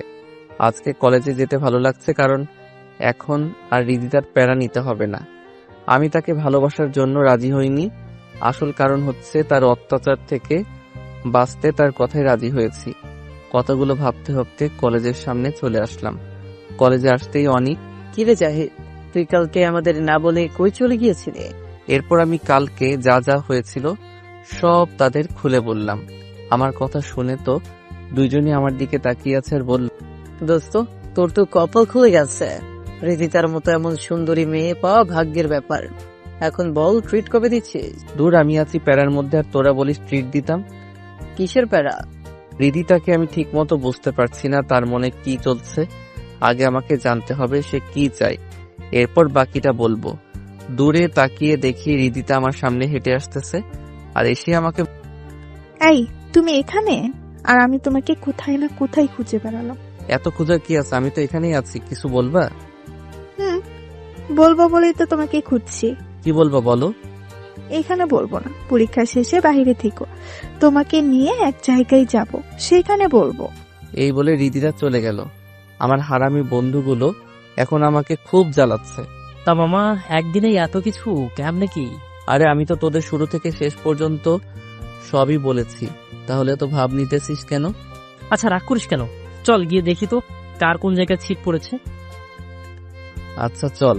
আমরা কলেজের সামনে থেকে ক্লাসে চলে গেলাম। আমি আমার রোল অনুযায়ী আমার সিট খুঁজছি। একটু পর পেয়েও গেলাম, কিন্তু আমার সাথে যে সিট খালি ছিল সেখানে তাকিয়ে দেখি একটা মেয়েটা আমার দিকে তাকিয়ে একটা ছোট করে হাসি দিল আর বল, হাই, আমি নীলা। দাঁড়িয়ে না থেকে নিজের সিটে এসে বসো। আমি মেয়েটির কথা শুনে বাস্তবে ফিরে আসলাম আর তাই নিজের সিটে বসে পড়লাম। একটু পর স্যার আসলো আর সবাইকে খাতা আর প্রশ্ন দিয়ে গেল। আমি প্রশ্ন হাতে নিয়ে দেখি মোটামুটি সবই কমন এসেছে, তাই লিখতে শুরু করলাম। আর অন্যদিকে নীলা মেয়েটা তার মতো লিখছে। এই মেয়েকে আমি কখনো দেখেছি বলে মনে হচ্ছে না। আসলে আমি কলেজে এসে কোনো মেয়ের দিকে তাকাই না, তাই হয়তো চিনতে পারি নাই। কি হয়েছে আপনার? কোনো সমস্যা? কমন পড়েনি বুঝি? আপনি চাইলে আমার কাছ থেকে সাহায্য নিতে পারেন। আমি তো মেয়েটির কথা শুনে অবাক। এই মেয়ে বলে কি? তাকিয়ে থাকলে বুঝে আমি কিছু পারি না। কথাগুলো মনে মনে বলছি। জি না, আপনাকে ধন্যবাদ আমাকে বলার জন্য। আর আমার আলহামদুলিল্লাহ সবই কমন এসেছে। এই বলে আবার আমি লিখতে শুরু করলাম আর অন্যদিকে নীলাও তার মতো লিখছে। সবগুলোর উত্তর দেওয়া শেষ করে ক্লাসরুম থেকে বের হয়ে আসলাম। আমার সাথে সাথে নীলাও আমার পিছন পিছন আসতে লাগলো। কি ব্যাপার, আপনি আমার পিছন পিছন কোথায় যাচ্ছেন? এই যে আপনার কলমটা ভুল করে ফেলে গিয়েছিলেন, সেটা ফেরত দিতে আসলাম। ও সরি, তাড়াতাড়ি করতে গিয়ে রেখে এসেছিলাম। আপনাকে ধন্যবাদ। ধন্যবাদ দেওয়ার কি আছে? এর থেকে ভালো হতো যদি ক্যান্টিনে গিয়ে আমার সাথে এক কাপ চা কফি খেতেন। আজকে তো আর সময় হবে না, অন্য আরেকদিন সময় করে খাবো। আচ্ছা ঠিক আছে। বলেই নীলা চলে গেল আর আমি চলে গেলাম রিদিতার সাথে দেখা করতে। কলেজের এক প্রান্তে রিদিতা বসে ফোনে কার সাথে যেন কথা বলছে। আমি তার সামনে আসাতেই সে ফোনটা কেটে দিল। এই, তোমার আসার সময় হলো? আমি সেই কখন থেকে তোমার জন্য অপেক্ষা করছি। পরীক্ষা শেষ হলো, এরপর আসলাম। আর দেরি করার জন্য সরি। সরি বললে তো হবে না, এর জন্য তোমাকে শাস্তি পেতে হবে। তা কি শাস্তি? কান ধরে 1 মিনিট দাঁড়িয়ে থাকো, এটাই হলো তোমার শাস্তি। এটুকু ভুলের জন্য কান ধরতে হবে? না ধরলে কথা নেই তোমার সাথে। বুঝেছি তুমি আমাকে ভালোবাসো না। যদি ভালোবাসতে তাহলে আমার সব কথা তুমি শুনতে। কথাগুলো বলে রিদিতা কান্না শুরু করে দিল। এখন উপায় না পেয়ে কান ধরে দাঁড়িয়ে আছি। এদিকে রিদিতা মনে মনে হাসছে আর বলেছে, এভাবে তোকে অল্প অল্প করে শাস্তি দিব। আমাকে চড় মারার শাস্তি তোকে তিলে তিলে বুঝিয়ে দিব। 1 মিনিট কান ধরে দাঁড়িয়ে থাকার পর হাত ছেড়ে দিলাম। ভাগ্যিস কেউ ছিল না এই সময় এইদিকে, তা না হলে আমার অবস্থা কি যে হত। এখন তো তুমি খুশি? খুব খুশি আমার জানুটা আমাকে সত্যি অনেক ভালোবাসে। তাহলে এখন আমি চলে যাই? হয়ে যাবে, তোমাকে না বলেছি আজকে ঘুরতে যাব? এখন চলো আমার সাথে। রিদিতার সাথে যেতে লাগলাম। রিদিতা তার গাড়ির সামনে এসে আমাকে বলল গাড়িতে গিয়ে উঠতে। আমি বললাম তোমার সমস্যা হবে। ওই আগের কথা বাদ, এখন তুমি আমার কলিজা, তাই তুমি গাড়িতে না উঠলে কে উঠবে শুনি? আর কোনো কথা না বলে উঠে পড়। আমি আর কোনো কথা না বলে গাড়িতে গিয়ে বসলাম। রিদিতা আমার পাশেই বসলো আর আমার হাতে হাত রাখলো। কই যাবে? সামনেই একটা পার্ক আছে, আমরা সেখানেই যাব। এরপর গাড়ি পার্কের সামনে থামলো। আমরা গাড়ি থেকে নেমে পার্কের ভিতরে গেলাম। অনেকক্ষণ ধরে হাঁটছি আর টুকটাক কথা বলছি। রিদিতা আমায় বলল, এই যাও তো, বাদাম নিয়ে আসো। আমি গিয়ে 20 টাকার বাদাম নিয়ে রিদিতার কাছে আসলাম। এরপর রিদিতা বসে পড়ল আর আমাকেও বসে পড়তে বলল। আমিও বসে পড়লাম। রিদিতা আমাকে বলল বাদামের খোসাগুলো ছুঁড়ে দিতে। আমি একটা একটা করে সবগুলোর খোসা বের করে রিদিতার সামনে রাখলাম। রিদিতা আমাকে তার কোলে মাথা রাখতে বলল। আমিও তার কোলে মাথা রাখলাম। সে একটা বাদাম নিজে খাচ্ছে আর একটা আমাকে খাইয়ে দিচ্ছে। আমি যত দেখছি রিদিতাকে, আসলে কি রিদিতা আমায় সত্যিকার অর্থেই ভালোবাসে? আর অন্যদিকে রিদিতা ভাবছে, ইচ্ছে করছে আবুলটাকে পানিতে ফেলে দিই, আর না হয় গলার টিপে মেরে ফেলি। ইস, বাসায় গিয়ে পাক্কা 2 ঘন্টা গোসল করতে হবে। এরপর তারা দুইজন তাদের দুইজনের চিন্তা থেকে বের হয়ে অন্যজনের দিকে কিছুক্ষণ তাকিয়ে রইল। কি ভাবছো? তেমন কিছু না, ভাবছি তুমি বাহিরে থেকে যেমনই হও না কেন, ভিতর থেকে তুমি অনেক ভালো। রিদিতা মনে মনে ভাবছে আমি ভালো না খারাপ সেটার সময় হলেই জানতে। তাই বুঝি? এখন চলো, অনেক সময় হয়েছে, এবার বাসায় যাওয়া যাক। চলো। এরপর সেখান থেকে যে যার মতো বাসায় চলে আসলাম। এভাবে বেশ অনেক দিন কেটে গেল। পরীক্ষাও সবগুলো ভালোভাবে পরীক্ষা দিয়েছি, আশা করি একটা ভালো মার্ক পাবো। অন্যদিকে রিদিতার সাথেও অনেক ঘুরলাম, একসাথে খাওয়া দাওয়া করলাম, কিন্তু তার প্রতি আমার কোনো ফিলিংস কাজ করছে না। এর মধ্যে অনেকবার হাত ধরা, তার কোলে মাথা রাখা, এমনকি পরীক্ষার শেষের দিন রিদিতা আমায় কিস। এরপরও তার প্রতি আমার কোনো ফিলিংস কাজ করছে না। কথাগুলো মনে মনে ভাবছি। নীলা আমার সামনে এসে হাজির হলো। কি ব্যাপার মিস্টার, কি ভাবছেন না তো? আমি চুপ করে অতল সমুদ্রে ভেবেই যাচ্ছি, তা দেখে নীলা আমায় হাত দিয়ে ধাক্কা দিল। এবার আমার হুঁশ ফিরে আসলো। আমি হুড়মুড়িয়ে তাকিয়ে দেখি নীলা আমার সামনে। কি ব্যাপার, আপনি এখানে? সেই কখন থেকে আপনাকে ডেকে যাচ্ছে, আপনার তো কোনো পাত্তাই নেই। তা এত কি ভাবছেন মিস্টার? এমনি কিছু না, তা আপনার কি খবর? আমার খবর নিয়ে আর কি করবেন? আমাকে তো আপনি। কথাটা বলেই নীলা চুপ হয়ে গেল। কি হলো, চুপ করে গেলেন যে? না তেমন কিছু না। আচ্ছা চলেন ক্যান্টিনে গিয়ে 1 কাপ কফি খেয়ে আসি, যদি আপনার সময় হয় তো। আমার আজকে কোনো কাজ নেই এখন, তাই আপনার সাথে 1 কাপ কফি খাওয়াই যায়। এরপর আমরা চলে গেলাম ক্যান্টিনে। নীলা আমার আর তার জন্য 2টা কফি অর্ডার করলো। আর একটু পর কফি চলেও। আচ্ছা তোমার বাসায় কে কে আছে? কেউ নেই। মানে? কেউ নেই মানে কেউ নেই। কোথায় আছেন তাহলে? জানি না। আপনি কি আমার কথায় রাগ করেছেন? না, তেমন কিছু না। আসলে আমি আমার অতীতগুলো মনে করতে চাই না, তাই এসব কথা থাক, অন্য আরেকদিন বল। আচ্ছা ঠিক আছে, তবে আপনাকে একটা কথা বলার ছিল। কি কথা? আপনি কি জানেন রিদিতা আপনাকে নিয়ে গেম খেলছে? মানে হলো সে আপনার সাথে মিথ্যা ভালোবাসার নাটক করছে। সেটা আপনি কিভাবে জানলেন? কারণ আমি তার বান্ধবী ছিলাম এক সময়, কিন্তু এখন আর নেই। আপনাকে কষ্ট দেওয়ার জন্য সে এগুলো করছে, আরো অনেক কিছু করতে যাবে সামনে দিয়ে। তা আমাকে আপনি এগুলো কেন বলছেন? কারণ আমি জানি আপনি অনেক ভালো, আর আপনাকে এইভাবে কষ্ট পেতে দেখলে আমার ভালো লাগে না। আমি আপনাকে অনেক আগে থেকেই ফলো করেছি। আপনি সবার মতো না, একদম আলাদা। আপনার মধ্যে কোনো 6-9 নেই। আপনি প্লিজ রিদিতার থেকে সাবধান। আর আমি যে এগুলো আপনাকে বলেছি, এই কথাটা রিদিতাকে বলবেন না। আপনি কি পাগল হয়ে গেছেন নাকি? আপনি আমার অনেক বড় উপকার করলেন, আর আপনার কথা আমি বলে দিব এই কথা ভাবলেন কিভাবে? যাই হোক, আসলে আমিও রিদিতাকে ভালোবাসি না।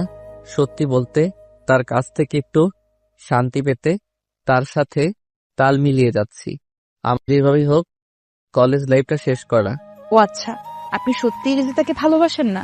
জি না, নীলাকে দেখলাম সে অনেক খুশি হয়েছে বলে মনে হচ্ছে, তাই আমি বললাম, কি হলো আপনার আবার?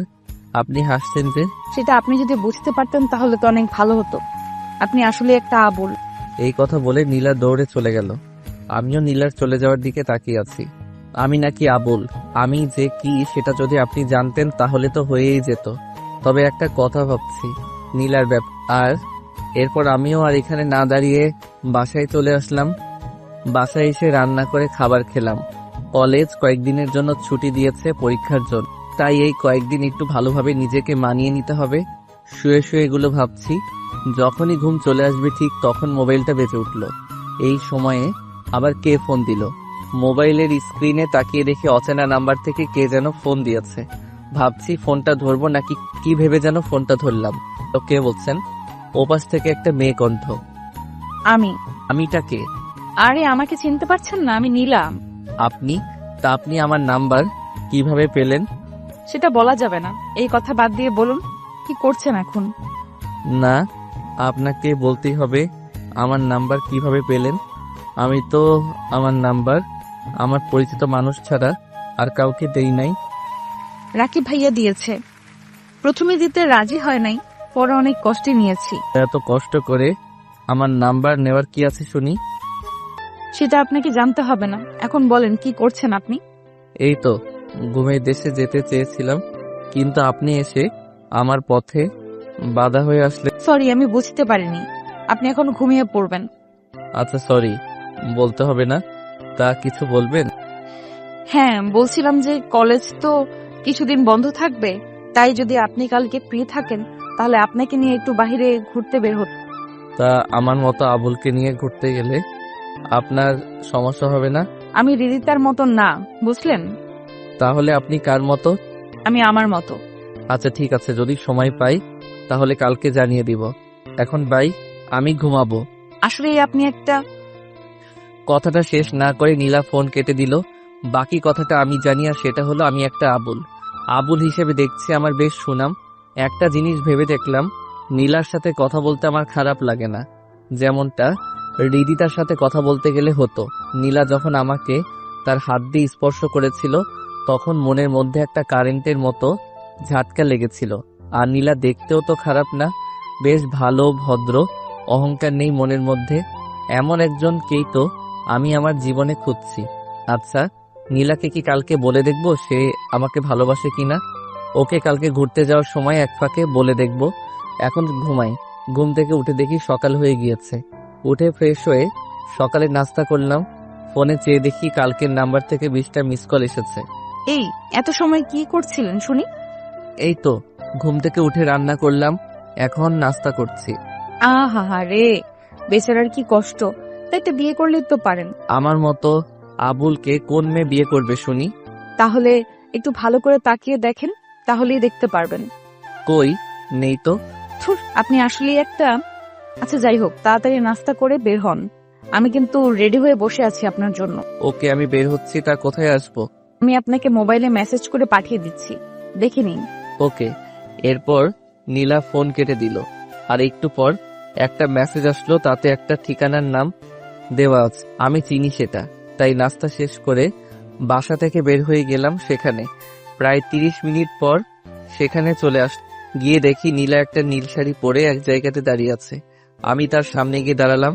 আমি তো নীলার দিক থেকে চোখ নামাতেই পারছি না, এত সুন্দর লাগছে আজকে নীলাকে শাড়ি। কি হলো মিস্টার, এইভাবে কি দেখছেন? আমি ওইভাবেই তাকিয়ে আছি। এই যে। এইবার নীলা আমার মাথায় হাত দিয়ে একটু ঝাঁকালো। আমি হুঁশ ফিরে পেয়ে নীলার দিকে তাকালাম। আমতা আমতা করে বললাম, কি বলুন? শুনছি। নীলা আমার কাণ্ড থেকে হাসতে লাগলো, আমিও হেসে। হয়েছে, আর হাসতে হবে না। তো এইভাবে আমার দিকে তাকিয়েছিলেন কেন? সত্যি আপনাকে অনেক সুন্দর লাগছে আজকে। শাড়িতে যে আপনাকে এত সুন্দর লাগবে সেটা আমার আগে জানা ছিল না। নীলাকে দেখলাম একটু লজ্জা পেয়েছে। থাকার পান দিতে হবে না, এখন চলুন পার্কের ভেতরে যাই। আচ্ছা চলুন। এরপর নীলার সাথে ভিতরে ঢুকে ঘুরতে লাগলাম। এক জায়গাতে এসে নীলা বলল, এই চলুন তো, ফুচকার দোকান দেখতে পাচ্ছি, আসেন ফুচকা খাবো। আমি তো ফুচকা খাই না। আমি বলেছি তো আপনাকে খেতে হবে। এরপর আমি আর কিছু বললাম না। দোকানদারকে বললাম মামা 2 প্লেট ফুচকা বানিয়ে দিতে। এরপর মামা 2 প্লেট ফুচকা দিল। নীলা ফুচকার প্লেট হাতে পেয়ে খেতে শুরু করেছে। মেয়েরা যে এত ফুচকা কিভাবে খেতে পারে সেটা আমার জানা নেই। নীলা আমার দিকে তাক কি হলো, আপনি খাচ্ছেন না কেন? এমনি ভালো লাগছে না। এরপর নীলা আমাকে বলল হা করতে। আমি হা করতে নীলা আমার মুখে একটা ফুচকা দিয়ে বলল। এখন খান। আমি ফুচকাটা খেয়ে আবার নীলার দিকে তাকিয়ে আছি। তাই দেখে নীলা হয়তো বুঝে গিয়েছে যে আমাকে একটার পর একটা ফুচকা খাইয়ে দিতে লাগলো। জীবনে কখনো ফুচকা খাই, কিন্তু এখন মনে হচ্ছে দুনিয়ার সব ফুচকা আমাকে আজকে খাইয়ে দিলেও হয়তো আমার পেট ভরবে না। প্লেটে ফুচকা সব শেষ। নীলা আমাকে বলছে, কি মিস্টার, আপনি না ফুচকা খান না? তাহলে এগুলো সব কে খেলো? আমি আর কিছু বলতে পারলাম না, চুপ করে আছি। কি বলবো, আমি সত্যি তো কখনো ফুচকা খাইনি, আর আজকে 1 প্লেট খেয়ে ফেললাম। নীলা আবার বলল, আচ্ছা চলেন এখন ওই দিকটায় যাওয়া যাক। আমিও হ্যাঁ সূচক জবাব দিলাম। এরপর দুইজনে হাঁটছি পাশাপাশি হয়ে। একটু পর আমি নীলাকে বললাম, আচ্ছা নীলা, একটা কথা বলবো? হ্যাঁ বলেন, কি কথা বলবেন? আচ্ছা, আপনি কি কাউকে পছন্দ করেন? এমন প্রশ্ন করলেন যে? না, এমনি মনে হলো তাই বললাম। ও আচ্ছা, আসলে আমি একজনকে অনেক ভালোবাসি। সেই কলেজের প্রথম দিন যখন তাকে দেখেছিলাম, ঠিক তখন থেকেই সে সবার থেকে একদম আলাদা। গরিব ঘরের সন্তান হলেও তাকে আমি অনেক ভালোবাসি। আমার বুঝতে বাকি রইল না যে নীলা কার কথা বলছে। তারপরেও তাকে বললাম, এত সহজ করে বললাম, এরপরও আপনাকে তার নাম বলে দিতে হবে? আপনি সত্যি একটা আবুল। যান, আপনার সাথে কথা নেই। এই ছেলেটার নাম বলা যাবে কি? এই বলে নীলা চলে যেতে চাইল। আমি পিছন থেকে নীলার একটা হাত ধরে ফেললাম। নীলা দাঁড়িয়ে গেল। কি হয়েছে আপনার? আপনি আমাকে ধরলেন যে? তা এভাবে চলেই যাবেন নাকি সেই ছেলেটার মনের কথাটাও একটু শুনবেন? জি বলুন। ভালোবাসি। এইভাবে না, সুন্দর করে প্রপোজ করেন। তুমি হাসতে পারলে আমিও হাসতে পারবো, তুমি কাঁদতে পারলে আমিও কাঁদতে পারবো, তুমি ভালোবাসতে পারলে আমিও ভালোবাসতে পারবো, শুধু পারবো না তোমাকে ভুলে যেতে। I love you. এরপর নীলা আমাকে জড়িয়ে ধরলো আর কান্না করতে করতে, কখনো আমাকে ছেড়ে যাবেন না তো? জীবন থাকতে আপনাকে ভুলতে পারবো না, কিন্তু মরে গেলে তার কথা বলতে পারবো না। অনেক হইছে আপনি করে বলা, এখন থেকে তুমি করে বলবে। আচ্ছা ঠিক আছে। এরপর নীলা যা করলো তাতে তো আমি বাকরুদ্ধ, কারণ নীলা আমাকে কিস করেছে। প্রায় 5 মিনিট পর আমাকে ছেড়ে। এভাবে কেউ কিস করে? আর একটু হলে তো আমি পটল তুলতাম। হইছে, তোমাকে আর পটল তুলতে হবে না।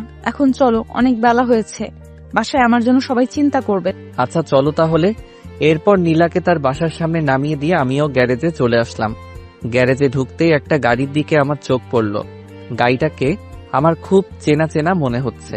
এটা রোলস রয়েস ব্ল্যাক এডিশন গাড়ি। গাড়ির ভিতর থেকে একজন, লোকটি আর কেউ নয়, তিনি আমার বাবা। বাবাকে দেখে আমি অবাক হয়ে গেলাম। বাবা এখানে কিভাবে আসলো? আমার খবর কিভাবে পেল? কথাগুলো মনের মধ্যে ঘুরপাক খাচ্ছে। একটু পর বাবা আমার সামনে আসলো। কিরে জাহিদ, তুই এখানে? জি, আমি এখানে কাজ করি। মানে তুই এখনো কাজ করিস? হ্যাঁ, এতে অবাক হবার কি আছে? আমার তো বিশ্বাস হচ্ছে না আমার ছেলে কাজ করছে।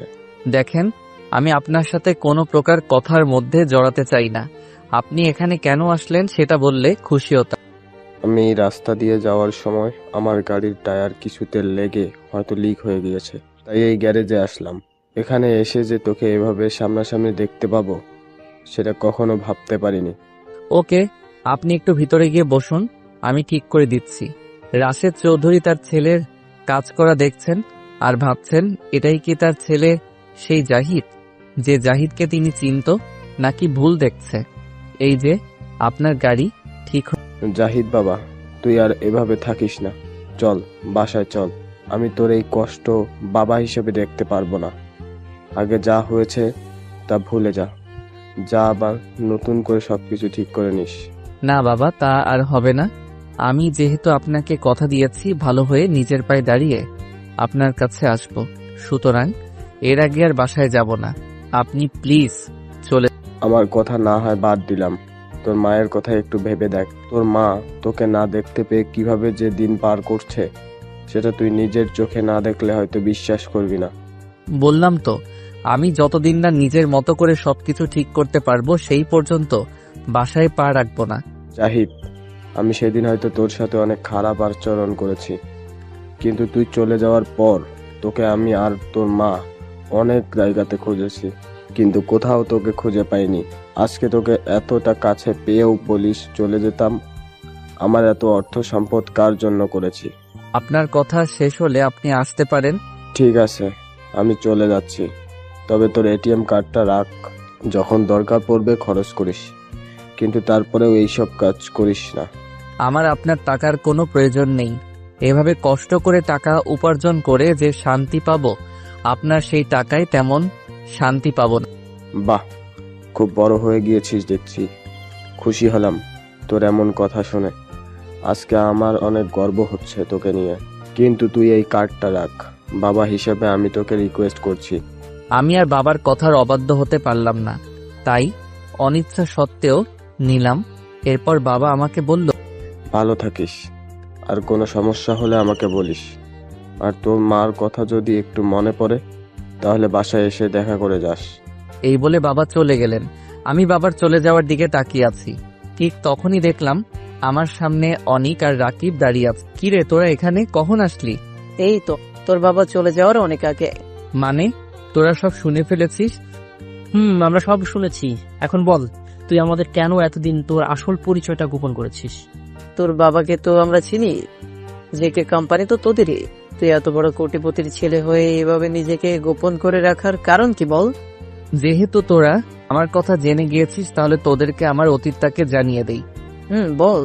তাহলে শোন, পাঠক প্লাস পাঠিকারা আপনারাও চলেন জাহিদ চৌধুরীর অতীত সম্পর্কে জেনে আস। ফ্ল্যাশব্যাক। আমি ছিলাম কোটিপতি বাবা মায়ের একমাত্র সন্তান। আমাদের তো আর কোনো কিছুর কমতি নেই, তাই আমার যখন যা মন চাইতো তাই করতাম। আমি আগে যে কলেজে ছিলাম সেই কলেজের সবাই আমাকে ভয় পেত, কারণ আমার রাগ অনেক বেশি।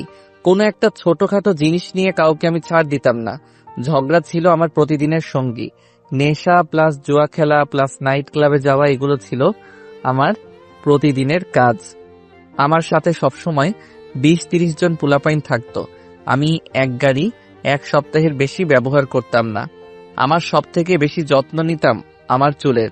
কত টাকা খরচ করেছে আমার চুলের স্টাইলের। জিম করে নিজেকে সবার থেকে আলাদা করার জন্য সবসময় প্রাধান্য দিতাম। আর নিজের পছন্দের নামি দামি সব ব্র্যান্ডের জামা কাপড় আর জুতার তো কোনো কমতি ছিল না। প্রতিদিন আমার এসব কর্মকাণ্ড বাবার কানে যেত, কিন্তু বাবা কাজে ব্যস্ত থাকায় আমাকে তেমন একটা বলার সময় পেত না। এভাবে একদিন নাইট ক্লাব থেকে ড্রিঙ্ক করে বাসায় গেলাম, আর কলিং বেল চাপতেই দরজার সামনে বাবাকে দেখতে পেলাম। আমার তখন হুঁশ তেমন একটা ছিল না, নেশার ঘরে ছিলাম। আমি জানতাম বাবা দেশের বাহিরে আছে, কিন্তু আজকে যে বাসায় থাকবে তা আমার জানা ছিল না। বাবা এগুলো একদম পছন্দ করতেন না, তাই আমার এমন অবস্থা দেখে আমাকে 2-3টা চড় দিলেন। চড় খাওয়ার পর আমার হুঁশ ফিরে আসলো, আর তাকিয়ে দেখি বাবা আমার সামনে। বেরিয়ে যা আমার বাসা থেকে। তোর মতো এমন নেশাখোর ছেলে আমার আর দরকার নেই। যেদিন ভালো হতে পারবি সেদিন এই বাসায় পা দিবি, এর আগে না।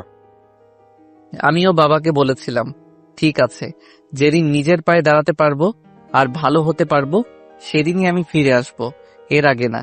এরপর কথাগুলো বলেই আমি সেখান থেকে রাগ করে চলে এসেছিলাম।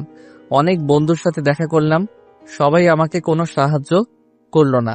তখন বুঝতে পারলাম আসলে তারা সবাই আমাকে না, আমার টাকার জন্য আমার সাথে সময় দিয়েছিল। তাই আমি আমার সব ভুল বুঝতে পারি। এরপর ঠিক করলাম নিজেই নিজের ক্যারিয়ার গড়ব। তাই এখানে চলে আসলাম আর একটা বাসা ভাড়া নিয়ে চলতে শুরু করলাম, কিন্তু আগের মতো করে না। অনেকটা খ্যাত ছেলে হিসেবে নিজেকে সবসময় সবার কাছে পরিচয় দিতাম। এরপর তো বাকিটা তোদের জানাই আছে। এতক্ষণ ধরে অনিক আর রাকিব আমার সব। এরপর রাকিব বলে উঠল, সবই বুঝলাম, কিন্তু একটা কথা বুঝলাম না। কোনো কথা বুঝলি না? তোর বাবা তো তোকে নিয়ে যেতে চেয়েছিল, তুই গেলি না কেন? আমার এখনো যাওয়ার সময় হয়নি, যেদিন যাওয়ার সময় হবে সেদিন যাব। আরে বেটা, রাগ করে না থেকে একবার বাসায় গিয়ে ঘুরে আয়, দেখবি অনেক ভালো লাগবে। আমার কাছে তোর বাবার নাম্বার আছে, আমি ফোন। না, তোকে আমি ফোন করতে বলেছি নাকি? প্লিজ তোরা আমাকে জোর করিস না। এখন আমি বাসায় গেলে হয়তো আমার এই ভালো জীবনটাকে হারিয়ে ফেলতে পারি, কারণ টাকা মানুষকে ভালো থেকে খারাপ বানাতে 1 সেকেন্ডও দেরি করে না। আমি এখন যেমন আছি তেমনই ভালো আছি। আগে কলেজ লাইফটা শেষ করি, এরপর। আচ্ছা ঠিক আছে, আমরা তাহলে এখন চলে যাচ্ছি। কালকে তো কলেজ খুলবে, তাহলে সেখানেই দেখা হবে। আচ্ছা যা তাহলে। অনিকা ডাকিবকে বিদায় দিয়ে আমিও বাসায় চলে আসলাম। মনটা খারাপ হয়ে গিয়েছে আম্মুর জন্য। আমি জানি আম্মু আমার জন্য অনেক কষ্ট পাচ্ছে। আর তো কিছুদিন কলেজ লাইফ শেষ হলেই বাসায় যাব। কথাগুলো ভাবতে ভাবতে কখন যে ঘুমিয়ে পড়লাম বুঝতেই পারলাম না। ঘুম ভাঙলো সকালে, উঠে দেখি 7টা বাজে। ফ্রেশ হয়ে নাস্তা করলাম, এরপর রেডি হয়ে কলেজে চলে গেলাম। নীলা এরই মধ্যে কয়েকবার ফোন দিয়েছে। পাগলিটা এই কয়দিনে আমার মনের অনেকটা জোরে। সব সময় শুধু তাকে নিয়ে ভাবতে ইচ্ছে হয়। পাগলিটাকে ফোন দিয়ে জানিয়ে দিয়েছি আমি কলেজের সামনে চলে এসেছি।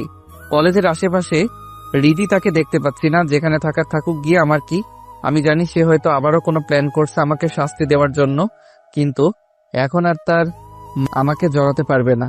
কথাগুলো ভাবতে ভাবতে নীলার সাথে দেখা হয়ে গেল। এই তোমার আসার সময় হলো? সরি, নাস্তা করে আসতে একটু দেরি হয়ে গিয়েছে। তা আমাকে বউ করে নিয়ে গেলেই তো পারো, তাহলে আর তোমার এত কষ্ট করা লাগবে না।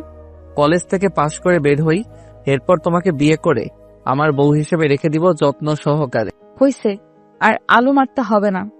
এখন চলো ক্লাসে, আজকে পরীক্ষার রেজাল্ট দিব। আচ্ছা চলো। এই বলে আমরা ক্লাসের উদ্দেশ্যে রওনা দিলাম। ক্লাসে আমি চলে গেলাম রাকিবের কাছে। এরপর তাদের সাথে একটু আড্ডা দিলাম। কিছুক্ষণ পর স্যার ক্লাসে প্রবেশ করলো আর বলল, প্রতিবার কলেজে সবসময় পরীক্ষায় রিধিতা প্রথম স্থানে থাকতো, কিন্তু এবার প্রথম স্থান অন্যজন দখল করেছে। আমরা সবাই স্যারের কথা শুনে অবাক হলাম। সবাই ভাবতে লাগলো কে হতে পারে। একটু পর স্যার বলল, এবার প্রথম স্থান আসে জাহিদ। স্যারের কথা শুনে আমি তো রীতিমতো অবাক। শুধু কি আমি অবাক, নাকি ক্লাসের সবাই অবাক? সব থেকে বেশি অবাক হয়েছে বলে মনে হচ্ছে রিদি। সে ভাবতেও পারেনি হয়তো তার অবস্থান আমি এভাবে কেড়ে নিব। তার দিকে তাকাতেই তার মুখটা দেখার মতো ছিল। স্যার আমাকে অভিনন্দন জানিয়ে বলল, আমি জানতাম তুমি ভালো কিছু একটা করবে, আর সেটাই হলো। এভাবে এগিয়ে যেও। এরপর সবাই ক্লাসে হাততালি দিল। অন্যদিকে রিদিতা জ্বলে পুড়ে ছাই হয়ে যাওয়ার মতো অবস্থা। এটা কিভাবে সম্ভব? শেষ পর্যন্ত আবুল আমার থেকে উপরে চলে গেল। না, এটা কখনো মেনে নেওয়া যাবে না। তাকে একটা উচিত শিক্ষা দিতেই। রিদিতাকে দেখলাম আমার সামনে এগিয়ে আসছে। কংগ্রেস জাহিদ, প্রথম স্থানে আসার জন্য। তোমাকেও ধন্যবাদ। তা এই উপলক্ষে আজকে রাতে একটা পার্টির আয়োজন করব, তুমি সেখানে আসবে। ঠিক আছে, আমি সময় মতো চলে আসব। রিদিতা মনে মনে ভাবছে তুই শুধু একবার আয়, এরপর বাকিটা আমি দেখে নিব। আচ্ছা ঠিক আছে, রাত 10টায় চলে আসবে। আমি ঠিকানা তোমাকে মেসেজ করে পাঠিয়ে দিব। এরপর রিদিতা চলে গেল। অন্যরাও আমাকে অভিনন্দন জানাচ্ছে। নীলাকে দেখলাম আমাকে একটা ফ্লাইং কিস করলো। আমিও সেটা সবার আড়ালে হাতে নিয়ে পকেটে রেখে দিলাম। এটা দেখে নীলা হেসে দিল। এভাবে ক্লাস করে কলেজ থেকে একে একে অনেক রাগিবার নীলার সাথে কথা বলে সবাইকে বিদায় দিয়ে বাসায় চলে আসলাম। অন্যদিকে রিদিতা তার বন্ধুদের সাথে প্ল্যান করছে কিভাবে আমাকে শাস্তি দেওয়া যায়। রিদিতা তার বন্ধুদের সব বুঝিয়ে দিচ্ছে। আর এদিকে আমি রাত 9টায় রিদিতার দেওয়ার ঠিকানায় চলে আসলাম। এসেই দেখি একটা ক্লাব। ভিতরে রিদিতা আর তার বন্ধুরা কথা বলছে। আমি তাদের সামনে যাওয়ার পর, তুমি চলে এসেছো? আচ্ছা চলো আমরা একটু ডান্স করি। আমি এগুলো পছন্দ করি না। আজকে এই দিনে তোমার পছন্দ বাদ দাও আর আমার সাথে সাথে এসো। আমি রিদিতার পিছন পিছন যেতে লাগলাম। একটু আসতেই রিদিতাকে একটা ছেলে স্পর্শ করলো। রিদিতা আমার কাছে এসে বলল, তোমার সামনে আমাকে এই ছেলে স্পর্শ করলে আর তুমি চুপ করে আছো? রিদিতার কথা শুনে আমি ছেলেটাকে বললাম, কি ভাইয়া এভাবে মেয়েদের গায়ে স্পর্শ করেন কেন? আমি এই কথা বলার সাথে সাথে ছেলেটা আমাকে ধাক্কা দিল আর বলল, তোর সমস্যা কি? এরপর আমাকে একটা ঘুষি দিল। আমি নিচে পড়ে গেলাম। উঠে দেখি আরো 5-6 জন সেই ছেলের সাথে দাঁড়িয়ে আছে। তাদের হাতে লাঠি প্লাস হকি স্টিক। রিদিতা আমার সামনে এসে, কি হয়েছে তোমার? তুমি ব্যথা পাওনি তো? আমার আর বুঝতে বাকি রইল না যে এগুলো সব রিদিতার সাজানো নাটক। তাই এক ঝাটকা দিয়ে রিদিতাকে সরিয়ে আমি বললাম, চুপ, অনেক নাটক দেখেছি তার, কিন্তু আর না, এবার তোর নাটক। কি বলছো এসব জাহিদ? আমি তো তোমাকে অনেক ভালোবাসি। ভালোবাসিস আমাকে? হাসালি, কি মনে করেছিস আমি কিছু জানি না? তাহলে ভুল ভেবেছিস। তোর সবকিছু আমি জানি। তোর মতো মিথ্যাবাদী মেয়ের স্থান আমার পায়ের নিচে। কথাগুলো বলে আমি সেখান থেকে রিতা ভাবছে কি চেয়েছিলাম আর কি হয়ে গেল, সব প্ল্যান জলে ডুবে গেল। এখন কি আর করার? এই সবাই চল এখান থেকে, চলে যা। রিদিতার বন্ধু আকাশ বলে উঠল, কই যাবি এত তাড়াতাড়ি? আমাদের একটু সময় দিয়ে যা। যাকে শিক্ষা দিতে চেয়েছিলাম সে তো চলে গিয়েছে, তাহলে আর এখানে থেকে সময় নষ্ট না করাই ভালো। কিন্তু আমাদেরকে এভাবে রেখে চলে যাবি? আমাদের তো কিছু চাওয়া পাওয়া আছে তোর কাছে। কি বলতে চাস তুই? বলতে চাই আমাদের সাথে একটি রাত সময় দে, তাহলেই হবে। মানে কি বলছিস তুই আকাশ এসব? যা শুনেছিস ঠিকই শুনেছিস। আমরা এত কষ্ট করলাম তোর জন্য, এত রাতে সব কাজ ফেলে চলে আসলাম। এভাবে কি তোকে ছেড়ে দেব? তোর সাথে বন্ধুত্ব করেছি শুধু তোর সাথে একটা রাত কাটানোর জন্য। এর আগেও তোর সাথে একটা রাত কাটাতে চেয়েছিলাম, কিন্তু মাস ওই শালা আবুল এসে আমাদের সব প্ল্যান মাটি করে দিয়ে তোকে বাঁচিয়ে নিয়ে গেছে। কিন্তু আজকে তো তোকে এভাবে এই নির্জন জায়গাতে একা পেয়ে আমরা কিভাবে তোকে ছেড়ে দিই বল? এখন তো তোকে আবুলও রেখে চলে গিয়েছে। আজকে সারা রাত তোকে নিয়ে আমরা মজা করি। রিদিতা তো আকাশের কথা শুনে পুরাই অবাক। এই কি শুনছে সে? যাকে এতদিন সে অত্যাচার করেছিল সেই ছেলে তাকে একদিন বাঁচিয়েছিল, আর আমার বন্ধুর নামে যারা এতদিন আমার সাথে ছিল তারা আজকে এক একটা হাইনার দল হয়ে আছে আমাকে ছিঁড়ে খাওয়ার জন্য। এসবই আমার পাপের শাস্তি। আসলে আমার সাথে এমনটাই হওয়াটা স্বাভাবিক। এত রাতে আমার চিৎকারও কেউ শুনবে না। একজনকে শিক্ষা দিতে এসে আজকে আমি নিজেই শিক্ষা পেতে যাচ্ছি। কথাগুলো মনে করছি আর নিজের অজান্তে এখন আর কেঁদে কি লাভ হবে? এদের সাথে তো আমি একা একটা মেয়ে হয়ে পারবো না। তাই নিজেকে ওদের কাছে বিলিয়ে দেওয়া ছাড়া আমার আর কোনো রাস্তা খোলা। অন্যদিকে আমি মনে মনে ভাবছি, আচ্ছা রিদিতাকে কি এভাবে ওখানে রেখে আসাটা আমার উচিত হয়েছে? আমি তো জানি ওর বন্ধুরা ভালো না, আর এমনিতেই রাত অনেক। একবার কি গিয়ে দেখে আসবো? যাই গিয়ে দেখে আসি। আমি আবার সেখানে যেতে লাগলাম। গিয়ে দেখি রিদিতার জামা আকাশ টান দিয়ে বের করতে চাইল, আর রিদিতা চোখ বন্ধ করে কান্না করছে। এটা দেখে আমি আর ঠিক থাকতে পারলাম না। সোজা আকাশের সামনে গিয়ে তাকে দিলাম একটা ঘুষি। আমার ঘুষি খেয়ে সে মাটিতে পড়ে গড়াগড়ি করতে লাগলো। মুখে হাত দিতেই পর সবাই আমার দিকে তাকালো। রিদিতা তো আমাকে দেখে তো মনে হলো অবাক হয়েছে যে আমি আবার ফিরে এসেছি। এরপর আকাশের বাকি ৬-৭টা বন্ধু আমার সামনে এসে সবার হাতে লাঠি আর হকি স্টিক। একজন হকি স্টিক নিয়ে আমাকে তেড়ে আসলো বাড়ি মারার জন্য। আমি একটু সরে গিয়ে তার হাত থেকে হকি স্টিকটা হাতে নিয়ে দিলাম একটা বাড়ি। আমার বাড়ি দেওয়ার সাথে সাথে ছেলে মাটিতে পড়ে গেল। পিছন থেকে একজন আমার জামা ধরে টান দিল। এতে করে আমার জামাটা খুলে যাওয়াতে আমার খালি শরীরটা সবাই দেখতে পেল। আমার এমন শরীর দেখে তো এক একজনের চোখ ছান। আমি একে একে সবগুলোকে মারলাম। সবাই আমার মার খেয়ে নিচে পড়ে আছে। আমার চোখ থেকে চশমাটা পড়ে গিয়েছে মারামারি করার সময়, আর চুলগুলো স্বাভাবিক অবস্থায় নেই, আমার আগের অবস্থায় আছে চুলগুলো। আমার শরীর দেখে তো রিদিতা হা হয়ে তাকিয়ে আছে আমার দিকে। আমি রিদিতার দিকে দাঁড়িয়ে বললাম, এবার চলুন আপনাকে আপনার বাসায় নামিয়ে দিয়ে আসি। রিদিতা কোনো কথা বলছে না, শুধু আমার দিকে চেয়ে আছে। তাই আমি আবারও বললাম, এই যে চলেন। এইবার রিদিতা আমার কথা মনে হয় শুনতে পেয়েছে, তাই বল, কে আপনি? আপনি তো আবুল না। আমার সামনে যে দাঁড়িয়ে আছে সে আর যাই হোক আবুল হতে পারে না। সে প্রশ্নের উত্তর এখন দেওয়ার সময় না। এখন চলুন আপনাকে আপনার বাসায় দিয়ে আসি। এরপর রিদিতা আর কোনো কথা বলল না, আমার সাথে সাথে আসতে লাগলো। পিছন থেকে আকাশ বলল, তোকে আমি কালকে দেখিয়ে দেব। তুই কালকে কলেজে আয়, এরপর দেখবি এই আকাশ কি আমি তার সামনে গিয়ে বললাম, তোর কে কে আছে কালকে নিয়ে আসিস আমার সামনে। এরপর কথাটা বলেই তার বুক বরাবর একটা কিক দিলাম। এক কিকে সে অজ্ঞান। রিদিতাকে তার গাড়িতে বসিয়ে দিলাম, আর আমি গাড়ি চালাচ্ছি। রিদিতা শুধু আমার দিকে তাকিয়ে আছে, সেটা আমি খুব ভালো করেই বুঝতে পেরেছি। কিন্তু এখন আর চেয়ে কোনো লাভ হবে না, কারণ তোমার থেকে অনেক ভালো মেয়ে আমি পেয়ে গিয়েছি আমার জীবনে। কথাগুলো ভাবতে ভাবতে হৃদিতার বাড়ির সামনে চলে আসলাম। এরপর তাকে বাসার সামনে নামিয়ে দিয়ে আমি আমার বাসার হৃদিতা আমাকে ডাক দিয়েছিল, কিন্তু আমি তার কথার কোনো সাড়া না দিয়ে চলে এসেছি। বাসায় এসেই সকালে ঘুম থেকে উঠতে একটু দেরি হয়ে গিয়েছে। উঠে ফ্রেশ হয়ে নাস্তা করে কলেজের উদ্দেশ্যে রওনা দিলাম। নীলা আমাকে অনেকবার ফোন দিয়েছে, আবার মেসেজও দিয়েছে। আমি তো কিছু টের পাই নাই। আল্লাহ জানে আমার কপালে আজকে। কলেজের ভিতরে ঢুকতেই দেখি 70-80 জন ছেলে দাঁড়িয়ে আছে পুরো মাঠ জুড়ে। সবার হাতে লাঠি আর হকি স্টিক। সবার সামনে দাঁড়িয়ে আছে আকাশ।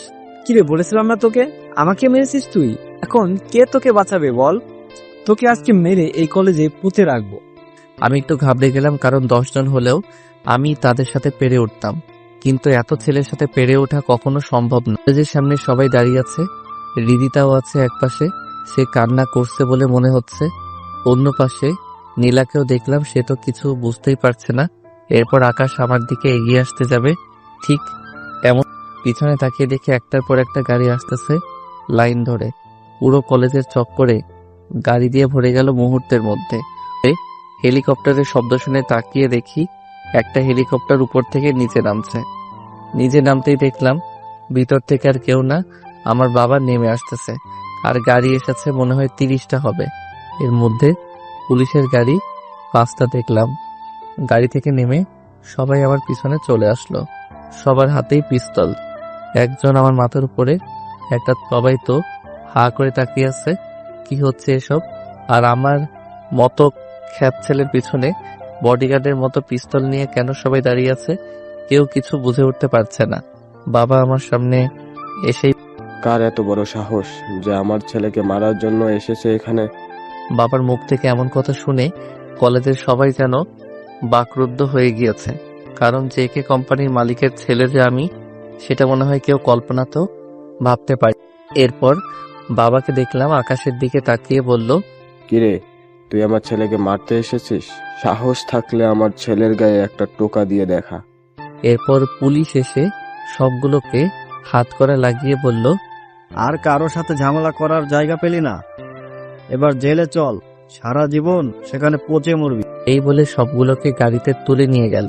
আর এদিকে নীলা এসে আমায় জড়িয়ে ধরে বলেছে, তোমার কিছু হয়নি তো? আরে কি করছো? আমার কিছু হয়নি, ছাড়ো আমাকে, সবাই দেখছে আর এখানে আমার বাবা আছে। কথাটা শুনে নীলা আমার কাছ থেকে সামনের দিকে তাকিয়ে দেখে একজন দাঁড়িয়ে আছে। তা দেখে নীলা লজ্জায় পড়ে গেল আর আমার পিছনে লুকিয়ে রইল। এরপর বাবা নীলাকে ডাক দিল ওনার সামনে যাওয়ার জন্য। আমি অভয় দিয়ে বললাম যাওয়ার জন্য। এরপর নীলাকে কি যেন বাবা বলল। এরপর বাবা আবার হেলিকপ্টার করে চলে গেলেন, আর গাড়িগুলো কলেজের মাঠ থেকে একটা একটা করে চলে গেল। অনিক আর রাকিব আমার সামনে আসলো। আমি রাকিবকে বললাম, বাবা এখানে কিভাবে আসলো? সবাই চুপ। আমি একটু রেগে আবার কথাটা বলাতে, বন্ধু রাগ করিস না, আমরাই তোর বাবাকে ফোন দিয়েছিলাম, সেটা আমাদের আর কিছু করার ছিল না। ওরা সংখ্যায় অনেক ছিল, তাই আমরা অনেক ভয় পেয়ে গিয়েছিলাম। আচ্ছা ঠিক আছে, এই না হলে তোর আমার বন্ধু। এরপর নীলা আমাকে এসে বলল, তুমি এতদিন আমার কাছ থেকে এত বড় একটা সত্যি লুকিয়ে রেখেছিলে? আসলে আমি চাইনি আমাদের কলেজের জীবন শেষ হওয়ার আগে তোমাকে কিছু বলতে, কিন্তু এইভাবে যে সবাই জেনে যাবে সেটা কখনো ভাবিনি। এখন বলো বাবা তোমাকে ওই সময় কি বলে? সেটা এখন বলবো না, কালকে আমার সাথে এক জায়গাতে যাবে, তখন বলবো। আমি নীলার কথায় হ্যাঁ সূচক জবাব দিলাম। অন্যদিকে রিদিতা বুঝে গিয়েছে আমার আর নীলার সম্পর্ক অনেক দূর চলে গিয়েছে। সে মনে মনে ভাব, হে আমি কি করলাম? নিজের হাতে নিজের ভালোবাসাকে এভাবে অন্যের হাতে তুলে দিলাম। এখন তো আমি জাহিদের কাছে মিথ্যাবাদী মেয়ে ছাড়া আর কিছুই না। তার সামনে যাওয়ার মতো অবস্থাও আমার। এখন আর কান্না করে কি হবে? এখন এই কান্নার কোনো দাম নেই। আসলে সময় থাকতে সময়ের মূল্য দিতে না পারলে পরিশেষে এমনটাই ঘটে। রিদিতার আর এগুলো দেখতে পাচ্ছে না, তাই সে ওখান থেকে। এদিকে আমি আর নীলা একজন আরেকজনের সাথে আরো কিছু কথা বলে যে যার মতো বাসায় চলে আসলাম। আজকে আর ক্লাস করলাম না। আজকে যা ঘটেছে এরপর ক্লাস করতে কারই বা ভালো লাগে। বাসায় এসে দিলাম একটা ঘুম ভাঙলো মোবাইলের শব্দে। তাকিয়ে দেখি নীলা কল দিয়েছে। কি মিস্টার, এখনো ঘুম শেষ হয়নি? দিলে তো আমার কাঁচা ঘুমটা শেষ করে। একদম ভালো করেছি। এখন বেশি কথা না বলে শোনো আমি কি বলছি। কালকে সকাল 8টায় রেডি হয়ে আমার বাসার সামনে থাকবে। কিন্তু কেন? তোমাকে যা বলেছি তাই করো। এত কথা কেন বলছো তুমি? আচ্ছা ঠিক আছে, এখন তাহলে রাখছি, আমার অনেক ঘুম পেয়েছে। ঠিক আছে, তাহলে ঘুমাও। বাই। আমিও বাই বলে আবার ঘুমিয়ে পড়লাম।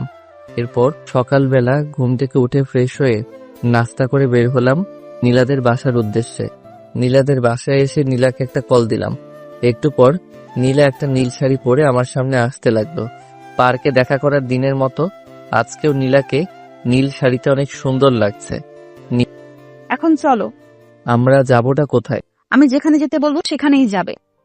এরপর নীলা তাদের গাড়িতে ঢুকলো আর আমাকেও ভিতরে আসতে বলল।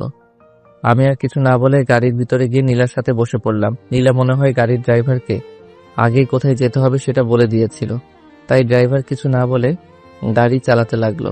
আমি একটু পর পর নীলার দিকে তাকাচ্ছি, তাই দেখে কি হয়েছে তোমার? এভাবে তাকিয়ে কি দেখছো? তোমাকে দেখছি। আজকে তোমাকে অনেক সুন্দর লাগছে। আমার কথা শুনে নীলা আমার বুকে লজ্জায় লুকিয়ে পড়ল। আমি আর কিছু না বলে পাগড়িটাকে জড়িয়ে ধরলাম।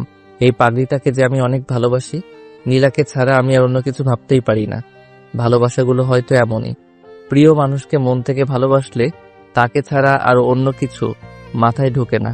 কথাগুলো ভাবতে ভাবতে হঠাৎ বাহিরে চোখ যেতেই তাকিয়ে দেখলাম আমার খুব পরিচিত একটা জায়গাতে গাড়িটা যাচ্ছে। এই সেই জায়গা যার বাঁধন থেকে একসময় আমি সবকিছু ছেড়ে চলে গিয়েছিলাম। কিন্তু এখানে কেন নীলা আমাকে নিয়ে আসলো? আর একটু যেতেই আমাদের বিশাল বাড়ির গেটের সামনে আসলো। এটা দেখে আমি নীলাকে এমনি এসেছি। না, আমি সেখানে যাব না, চলো আমরা ফিরে যাই। প্লিজ জাহিদ, এমন পাগলামো করো না। আমি আঙ্কেলকে কথা দিয়েছি তোমাকে আমি তোমাদের বাসায় নিয়ে আসব। আর আমি যদি তোমাকে তাদের সামনে নিয়ে যেতে পারি তাহলে তারা আমাকে বউ হিসেবে মেনে নেবেন। বাহ নীলা বাহ, তুমি বউ হবার লোভের জন্য আমাকে বাসায় নিয়ে যাচ্ছ। তুমি আমাকে ভুল বুঝছো। আমি চাই তুমি আবার তোমার পরিবারের কাছে ফিরে এসো। আগে যা হয়েছে সেগুলো ভুলে যাও। তুমি আমাকে ভালোবাসো নাকি বাবার অর্থ সম্পদকে ভালোবাসো? কোনটা? আমি তোমাকে ভালোবাসি, আর এই জন্য আমি তোমাকে তোমার পরিবারের কাছে নিয়ে যাচ্ছি। প্লিজ জাহিদ, আমাকে তাদের সামনে ছোট করো না। আমি অনেক আশা নিয়ে আঙ্কেলকে কথা দিয়েছি যে তোমাকে আমি তোমাদের বাসায় নিয়ে আসবো। এই বলে নীলা কান্না করতে শুরু করলো। নীলার কান্না আমি আবার সইতে পারি না, তাই আমি বললাম, আচ্ছা ঠিক আছে, শুধু বাড়ির ভিতরে গিয়ে আবার চলে আসবো, শুধুমাত্র তোমার কথা রাখার জন্য যাচ্ছি। এরপর সেখানে গিয়ে এক মুহূর্ত দেরি। এবার নীলা আমার কথা শুনে চোখের পানি মুছে আমার হাত ধরে গাড়ি থেকে নেমে গেটের ভিতরে ঢুকতে লাগলো। গেটের ভিতরে ঢুকতে গিয়ে আরেক বিপত্তি ঘটলো। গেটের দারোয়ান আমাদের ভিতরে যেতে দিবে না, কারণ আমরা অপরিচিত। আপনারা কারা আর ভিতরে কেন ঢুকতে চাচ্ছেন? বিনা অনুমতিতে ভিতরে যাওয়া যাবে না। আপনি কার সামনে দাঁড়িয়ে কথা বলছেন জানেন? আপনার এমন কথার জন্য তো আপনার চাকরি চলে যাবে। নীলা আমাকে দেখিয়ে দারোয়ানকে বলল, কে আপনি, চেনেন? দারোয়ান না সূচক জবাব দিয়ে বলল, ওই না তো, আমিও ওনাকে চিনি না। আমিও দারোয়ানকে চিনি না, মনে হয় নতুন এসেছে, তাই হয়তো আমাকে চিনেনি। উনি হচ্ছেন জাহিদ চৌধুরী, আপনাদের মালিকের ছেলে। দারোয়ান নীলার কথা শুনে ভয় পেয়ে গিয়েছে মনে হলো। এক দৌড় দিয়ে গেট খুলে দিয়ে আমার পায়ে পড়ে আমাকে বলতে লাগলো, ছোট সাহেব, আমাকে ক্ষমা করে দিন, আমি আসলে আপনাকে চিনতে পারিনি। আমাকে চাকরি থেকে দয়া করে বের করে দিবেন না। আরে কি করছেন, উঠুন বলছি। আপনি আপনার জায়গা থেকে ঠিক কাজই করেছেন। আপনি একজন সৎ আদর্শবান হিসেবে নিজের কাজকে সম্মান দিয়েছেন। আমি আপনার এমন কাজ দেখে অনেক খুশি হয়েছি। এরপর সেখান থেকে সামনের দিকে হাঁটতে লাগলাম। সেই চিরচেনা জায়গা, গেট থেকে বাড়ির দরজায় হেঁটে আসতে লাগে 2 মিনিট। নীলা তো এত বড় প্রাসাদের মতো বাড়ি দেখে অবাক হয়ে এদিকে ওদিকে তাকাচ্ছে। আমরা দরজার সামনে এসে দাঁড়ালাম। দরজায় কলিং বেল চাপতেই ভিতর থেকে আম্মু দরজা খুলে দিল। এরপর আমাকে দেখে আমাকে জড়িয়ে ধরে হাউমাউ করে কান্না করতে লাগলো। বাবাকে দেখলাম, মনে হয় অফিসের কাজের জন্য বের হবেন, কিন্তু আমাকে দেখে বাবাও আমার কাছে ছুটে আসলেন। আমি আম্মুকে আমার কাছ থেকে সরিয়ে নীলাকে বললাম, এই তোমার কথা মতো আমি বাসায় এসেছি, এখন আর এক মুহূর্ত নয়। আম্মু আর বাবা তো আমার কথা শুনে অবাক হয়ে গেছেন। তারা মনে করেছেন আমি সব ভুলে গিয়ে আবার বাসায় চলে এসেছি, কিন্তু তারা তা জাহিদ, কি বলছো এগুলো? ওনারা তোমার বাবা মা, কিভাবে পারবে তুমি ওনাদের ছেড়ে চলে যেতে? দেখো নীলা, তোমার কথায় আমি এখানে এসেছি, কিন্তু আমার এই বাসায় থাকতে একদম ইচ্ছে করছে না। তাই তুমি চলো আমার সাথে। আরে আমি যাব না, তুমি প্লিজ তোমার মা বাবাকে আর কষ্ট দিও না। ওনারা তোমাকে ছেড়ে অনেক কষ্টে আছে। এখন তুমি যদি চলে যাও তাহলে তোমার মা আবার অসুস্থ হয়ে নীলা, তুমি আমার সাথে যাবে কিনা? যদি তুমি আমাকে সত্যিই ভালোবেসে থাকো তাহলে তুমি তোমার বাবা মায়ের কাছে যাও আর তাদের সাথে কথা বলো। আর যদি চলে যাও তাহলে মনে করব তুমি আমাকে কখনো ভালোই বাসো। আমি নীলার কথা শুনে কিছু না বলে পিছনে ফিরে বাহিরে চলে আসতে লাগলাম, কিন্তু নীলার কান্নার শব্দ আমার কানে আসতে লাগলো। আমি তো নীলার কান্না একদম সইতে পারি না, আর নীলাকে ছাড়া আমি তো একা চলতেও পারবো না। পাগলিটা আমাকে এরকম একটা পরিস্থিতিতে ফেলে দিবে ভাবতেও পারিনি। আম্মুর তো কোনো দোষ নেই, এখন আমার কি করা দরকার? আম্মুর কাছে যাব? আর কিছু না ভেবে সোজা আম্মুকে জড়িয়ে ধরলাম। বাবাকেও ইশারা দিয়ে ডাক দিলাম, বাবাও আমাকে জড়িয়ে ধরলো। এরপর নীলাকেও বাবা সামনে আসতে বলল। নীলা সামনে আসতেই বাবা বলল, তুমি পেরেছ মা, আমাদের রত্নকে আমাদের মাঝে ফিরিয়ে দিতে। আমি খুব শীঘ্রই তোমাদের বিয়ে দেওয়ার ব্যবস্থা করছি। আমি বাবাকে বললাম, বাবা আমি এখন বিয়ে করব না, আগে আমার পড়ালেখা শেষ হবে, এরপর আমি বিয়ে করব। এরপর বাবা নীলাকে বলল, মা, এতে তোমার কোনো সমস্যা নেই তো? নীলা মাথা নেড়ে না বলল। এভাবে আমার আগের জীবন ফিরে পেলাম, আর দেখতে দেখতে কলেজের জীবনও শেষ করে ফেলেছি। এই কয়েকটা বছরে কলেজে হৃদিতাকে দেখেছিলাম, সবসময় মন মরা হয়ে থাকতো। আমার সাথে অনেকবার কথা বলতে চেয়েছিল, কিন্তু আমি তার সাথে কখনো কথা না বলে এড়িয়েই চলতাম। এভাবে আমাদের বিয়েটাও হয়ে গেল। দুই পরিবারের সমন্বয়ে বিয়েটা হয়েছিল। আজকে আমাদের বিয়ের 2 বছর পূর্ণ হয়েছে। এই 2 বছরে প্রতিটি দিন নীলা আমাকে সবসময় এত যত্ন নিত, যেন আমার কাছে মনে হতো কাল অনেক ভালোবাসা পেয়েছি নীলার কাছ থেকে। এখন আমি বাবার বিজনেস দেখাশোনা করি। নীলা একটু পরপর আমাকে কল করে জানতে চাইবে কি করি, ঠিক সময় খাবার খেয়েছি কিনা, আর কতক্ষণ লাগবে বাসায় আসতে। আমার নীলার এই পাগলামিগুলো অনেক ভালো লাগে। আজকে অফিসের একটা ফাইলে কাজ করার সময় হঠাৎ মোবাইলটা বেজে উঠল। চেয়ে দেখি বাবা কল দিয়েছে। আমি কলটা ধরে বাবাকে সালাম জানালাম। বাবা আমার সালামের উত্তর দিয়ে বললেন, আচ্ছা, তোর তো এখন কাজের চাপ অনেক বেড়ে গিয়েছে, তাই না? বলতে কি অনেকটাই চাপ। সেজন্য তোর জন্য একটা পিএ নিয়োগ দিয়েছি। তুই তাকে তোর পিএ হিসেবে রেখে দে, তোর জন্য অনেক সাহায্য হবে। আচ্ছা বাবা, ঠিক আছে, পাঠিয়ে দিও, আমি কথা বলে জেনে দেখব। তোর কেবিনের সামনেই বসে আছে। আচ্ছা ঠিক আছে, আমি পিয়নকে দিয়ে আমার কাছে আসতে বলছি। এই বলে বাবার সাথে কথা শেষ করে পিয়নকে কল দিয়ে বললাম বাহিরে বসা ব্যক্তিকে আমার কেবিনে পাঠিয়ে দেওয়ার জন্য। একটু পর দরজার সামনে থেকে একজন মেয়ে কণ্ঠে কেউ একজন বলল, ভেতরে আসতে পারি স্যার? আমার কণ্ঠটা কেন জানি খুব চেনা চেনা মনে হলো, তাই আমি বললাম, জি ভিতরে আসুন। আমার সামনে আসতেই যাকে দেখলাম তাকে দেখেই তো আমার শরীর রাগে ফেটে যাচ্ছে। এ কি হৃদিতা, আপনি? জি আমি। বড় স্যার আপনার কাছে পাঠালেন আপনার পিএ হিসাবে। মানে কি আপনি হবেন আমার পিএ? অসম্ভব, আপনাকে আমি আমার পিএ হিসেবে কখনো মেনে নিব না, বেরিয়ে যান বলছি। হৃদিতা চোখে পানি দেখতে পেলাম। কান্না করতে করতে সে কেবিন থেকে বেরিয়ে গেল। আমি একবার ভাবলাম কাজটা কি ঠিক করে, এরপর ভাবলাম ঠিকই করছি, কারণ আমি চাই না আবার নতুন করে অশান্তি হোক। আমি আর নীলা অনেক ভালো আছি। হৃদিতা আমাদের মাঝে সমস্যার সৃষ্টি করতে পারে, কারণ তার কোনো বিশ্বাস নেই, কিন্তু আগের মতো শরীরটা নেই। মনে হলো হৃদিতাকে দেখে অনেক চিকন হয়ে গেছে, কিন্তু আগের থেকে এখন অনেক সুন্দরও হয়েছে। তাতে আমার কি? এগুলো ভাবছি, আর এমন সময় মোবাইলে কল আসলো। তাকিয়ে দেখি নীলা কল দিয়েছে। তাই আমি কলটা ধরে বললাম, কি করছো? আর বলো না, বাবার মাথায় একদম কোনো বুদ্ধি নেই। কেন, কি হয়েছে আবার? তুমি জানো বাবা আজকে আমার জন্য একটা পিএ নিয়োগ দিয়েছে। সে তো ভালো কথা। ভালো কথা না ছাই, পিয়ে আর কেউ না রিদিতা। তুমি বলো, বাবা তো সবই জানে রিদিতার সম্পর্কে, তাহলে কিভাবে বাবা রিদিতাকে আমার পিয়ে হিসাবে নিয়ে? বাবা যা করেছেন সে তো আর তোমার খারাপের জন্য করেননি, হয়তো এর জন্য তোমার ভালোই হবে। কি বলছো নীলা তুমি? তোমার মাথা ঠিক আছে তো? রিদিতা থাকলে সমস্যা বাড়বে ছাড়া কমবে না, তাই আমি তো তাকে অপমান করে বের করে দিয়ে। এটা তুমি ঠিক করো নাই। আমি চাই সে তোমার হিসাবে কাজ করুক। আচ্ছা, এখন এসব কথা বাদ দাও, ভালো লাগছে না আমার। আমরা এগুলো নিয়ে পরে কথা বলবো।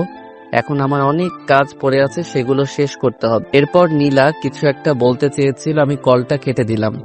আমি কিছু বুঝতে পারলাম না নীলাও রিদিতাকে আমার পিএ হিসেবে রাখতে কেন বলছে। দূর, কিছু ভালো লাগছে না। কাজ শেষ করে বাসায় যাওয়ার উদ্দেশ্যে রওনা দিলাম। রাস্তায় প্রতিদিনের মতো আজকেও নীলার জন্য একটা গোলাপ ফুল নিলাম। নীলার অনেক পছন্দ গোলাপ ফুল।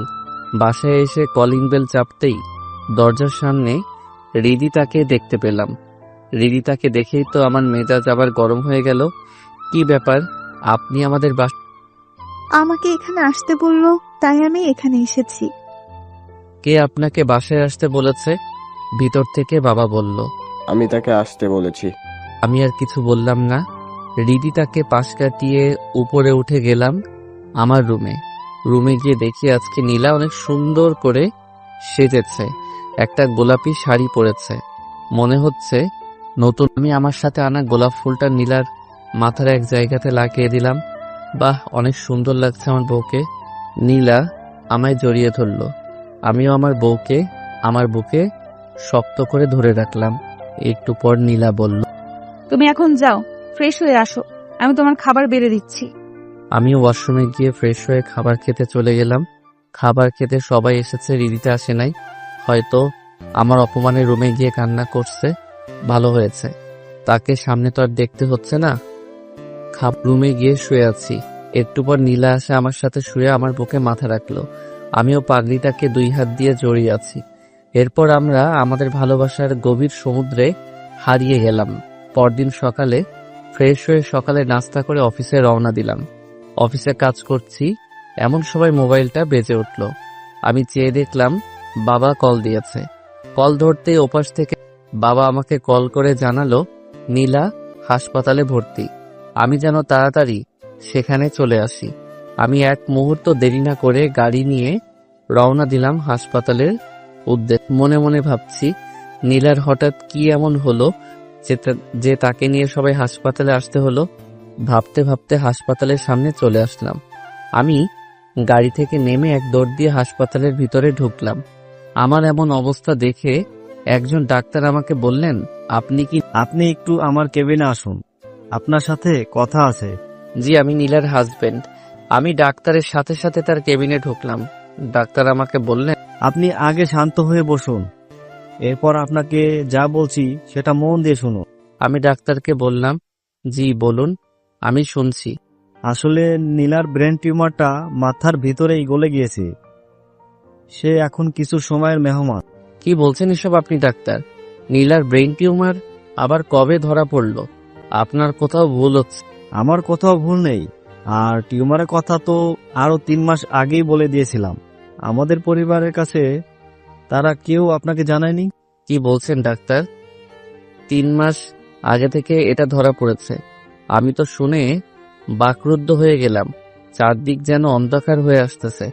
এগুলো আমি কি আপনি এখানে বসে না থেকে নীলার কাছে যান তাড়াতাড়ি, কারণ সে আর বেশিক্ষণ বাঁচবে না। ডাক্তারের কথাতে আমার হুঁশ ফিরে আসলো। এক মুহূর্ত দেরি না করে চলে গেলাম নীলার কেবিনে। গিয়ে দেখি সবাই নীলার পাশে বসে আছে। আমাকে দেখে সবাই কেবিন থেকে চলে গেল, শুধু আমি। এই কি হয়েছে তোমার? তুমি কান্না করছো কেন? আমি কিছু বলছি না, শুধু নীলার দিকে তাকিয়ে আছি। জানো, আমি চাইনি তোমাকে শুধু শুধু এই কথাটা বলে কষ্ট দিতে, তাহলে তুমি আমাকে এইভাবে প্রতিদিন ভালোবাসতে না। ইচ্ছে ছিল তোমাকে নিয়ে বাকিটা পথ একসাথে চলবো, কিন্তু আল্লাহ হয়তো আমাকে তোমার জন্য বেশি দিন পাশে থাকার সময় দেননি। রিদিতাকে আমি তোমার পিএ হিসেবে নিয়োগ দিতে বলেছিলাম আব্বুকে। প্লিজ তুমি রিদিতাকে আর কষ্ট দিও না। তাকে আমি চলে যাওয়ার পরে বিয়ে করে নিও, এটা আমার তোমার কাছে রিকোয়েস্ট। রিদিতা এখন অনেক ভালো হয়ে গিয়েছে, তাকে যদি তুমি বউ হিসেবে মেনে নাও তাহলে আমি তার মধ্যে তোমার কাছে সব সময় থাকবো, সেটা তুমি সব সময় মনে রাখবে। আর যদি তাকে কষ্ট দাও তাহলে মনে করবে তুমি আমাকে কষ্ট দিচ্ছ। বলো। আমার কথা বলতে অনেক কষ্ট হচ্ছে, তারপরে অনেক কষ্ট করে কথাটা বললাম। তোমাদের বিয়ের পর যদি মেয়ে হয় তাহলে সেই মেয়ের নাম আমার নামে রাখবে। প্লিজ কথা দাও আমাকে। আচ্ছা, আমি তোমার সব কথা শুনবো। নীলা, তুমি শান্ত হও প্লিজ। তোমার কিছু হবে না। আমি তোমাকে দেশের বাহিরে নিয়ে গিয়ে চিকিৎসা করাবো। তোমাকে আমি কিছু আমার যে আর সময় বেশি নেই, আমি পারলাম না তোমার ভালো একটা বউ হতে। তুমি আমাকে ক্ষমা করে দিও প্লিজ। জাহিদ, আমাকে একটু তোমার বুকে জড়িয়ে ধরবে প্লিজ। আমার না তোমার বুকে মাথা রাখতে খুব ইচ্ছে করছে। আমি নীলাকে আমার বুকে শক্ত করে জড়িয়ে ধরলাম। এরপর নীলা আমাকে বলতে লাগলো, জানো, আমার না খুব ইচ্ছে করতো এভাবে তোমার বুকে সব সময় থাকতে। দুনিয়াতে তো আর পারলাম না, কিন্তু পরকালে আল্লাহর কাছে তোমাকে আবার চাইবো যেন এইভাবে তোমার বুকে মাথা রাখতে পারি। আমি নীলার কথাগুলো শুনছি আর অঝরে কান্না করছি। কি বলবো নীলাকে? অনেকক্ষণ হয়ে গেল, নীলার আর কোনো সারা শব্দ পাচ্ছি না। তাই আমি নীলাকে ডাকতে লাগলাম, নীলা, ওই নীলা। নীলা চুপ হয়ে আছে, আমার বুকে মাথাটা রেখে। আমার বুকটা ছেদ করে উঠল। নীলা কথা বলছে না কেন?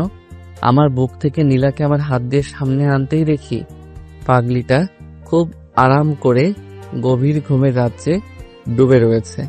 আমি একটা চিৎকার দিয়ে অজ্ঞান হয়ে পড়লাম। যখন জ্ঞান ফিরল তখন দেখি আমি আমার বিছানায় শুয়ে আছি। আমি এখানে কেন? হঠাৎ নীলার কথা, আমার চিৎকার শুনে পাশের রুম থেকে সবাই ছুটে এসেছে। আম্মু আমাকে বলছে, কি রে বাবা, তোর জ্ঞান ফিরেছে? আজকে 7 দিন ধরে তুই অজ্ঞান হয়ে পড়েছিলি। আম্মু, নীলা কোথায়? আম্মু আমার কথা শুনে চোখ দিয়ে পানি বের করে দিল। নীলার বেঁচে নেই বাবা, বাড়ির পেছনে নীলার কবরটা দেওয়া আছে, তুই গিয়ে দেখ। আমি আর এক মুহূর্ত দেরি না করে রুম থেকে বের হয়ে চলে গেলাম বাড়ির পিছনে। গিয়ে দেখি নীলার কবর। পাগলিটা কি সুন্দর করে ঘুমিয়ে আছে। ওই পাগলি আমাকে এভাবে একা রেখে চলে গেলে কিভাবে? এখন আমি কিভাবে থাকবো? খুব ভালোবাসি যে আমি তোমাকে। এরপর নীলার কবরটা জিয়ারত করে নীলার কবরের একপাশে বসে কান্না করছি। একটু পর পিছন থেকে কে যেন আমার কাঁধে হাত রাখলো। আমি তাকিয়ে, আমি জানি না কিভাবে তোমাকে সান্ত্বনা দিব, তবে তোমাকে তো নিজেকে শক্ত করতে হবে। তুমি ভেঙে গেলে তোমার পরিবারের সবাই ভেঙে পড়বে। রিদিতার কথাগুলো শুনে আমার মাথা গরম হয়ে গেল। এমনিতেই নীলাকে হারিয়ে আমার বাঁচার ইচ্ছা হারিয়ে ফেলেছি, তার উপরে আবার রিদিতার কথাগুলো যেন আমার কাছে বিষের মতো শোনাচ্ছে। তাই আমি রিদিতাকে কষিয়ে 2টা চড় দিলাম আর বললাম, কোন সাহসে আমাকে বোঝাতে এসেছেন? খবরদার, আমার এর পরিণতি ভালো হবে না। এই বলে আমি সেখান থেকে চলে গেলাম। রুমে এসে খাটে শুয়ে পড়লাম। একটু পর মনে হলো কে যেন আমার মাথায় হাত বুলিয়ে দিচ্ছে। তাকিয়ে দেখি নীলা আমার সামনে। তুমি এসেছো, আমি জানতাম তুমি আমাকে ছেড়ে কখনো চলে যেতে পারো না। তুমি কি আমাকে মরে গিয়েও ভালো থাকতে দিবে না? কেন? তুমি ভালো নেই কেন? তুমি আমাকে কথা দিয়েছিলে যে তুমি হৃদিতাকে বিয়ে করে নিবে, কখনো কষ্ট দিবে না, কিন্তু তুমি আজকে হৃদিতাকে মারলে, তার মানে তুমি আমাকেও মারলে। কি করব বলো? আমি তোমাকে ছাড়া থাকতে পারছি না। যদি আমাকে পেতে চাও তাহলে ছাদে যাও, সেখানে হৃদিতা কান্না করছে, তার কান্না থামিয়ে তাকে তোমার বুকে ঠাঁই দাও আর তাকে বিয়ে করো, তাহলেই দেখবে আমিও তোমাকে জড়িয়ে ধরে আছি। আচ্ছা ঠিক আছে। এরপর আমি ঘুম থেকে উঠে পড়লাম। তার মানে আমি এতক্ষণ স্বপ্ন দেখেছি, কিন্তু মনে হলো নীলা আমার কাছেই ছিল। গিয়ে দেখবো হৃদিতা ছাদে আছে কিনা। এরপর আমি ঘড়িতে তাকিয়ে দেখি রাত 1টা বাজে। এত রাতে যাওয়াটা কি ঠিক হবে? এরপরেও চলে গেলাম ছাদে। অবাক কথা হলো হৃদিতা ছাদের এক কোণে দাঁড়িয়ে কান্না করছে। মনে হচ্ছে আকাশ মেঘলা, মনে হয় যে কোনো সময় বৃষ্টি আসবে। আমি পিছন থেকে হৃদিতাকে বললাম, কি ব্যাপার আপনি? সেটা আপনাকে কেন বলতে যাব? আমাকে তো বলতেই হবে, কেন না? আমার মধ্যে তুমি আর তোমার মধ্যে আমি। হৃদিতা মনে হয় বিশ্বাস করতে পারিনি আমার মুখ থেকে এমন কথাটা। একটু পর আকাশে একটা বিজলি চমকানো শব্দ হতেই হৃদিতা আমাকে জড়িয়ে ধরল। আমিও তাকে শক্ত করে জড়িয়ে ধরলাম। আজকে আমাদের বিয়ের 5 বছর পূর্ণ হয়েছে। আমাদের একটা মেয়েও হয়েছে। নীলার কথা মতো মেয়েটার নাম রেখেছি নীলা চৌধুরী। খুব পাকা হয়েছে, অনেক দুষ্টু, পুরো বাড়িতে সবাইকে জ্বালিয়ে মারে। হৃদিতাও আমার সাথে এখন অনেকটাই সুখে আছে, আর আমিও তার মাঝে। আমি আমার নীলাকে যেন খুঁজে পাই। এভাবেই আমাদের জীবনটা আবার ভালোবাস। হ্যালো বন্ধুরা, এই গল্পটা কেমন লাগলো অবশ্যই কমেন্ট করে জানাবেন। আর যারা আশিক প্রিয়াঙ্কার ভয়েসের গল্প পেতে এখনো প্রেমের তাজমহল চ্যানেলটিকে সাবস্ক্রাইব করেননি তারা অবশ্যই সাবস্ক্রাইব করে রাখবেন।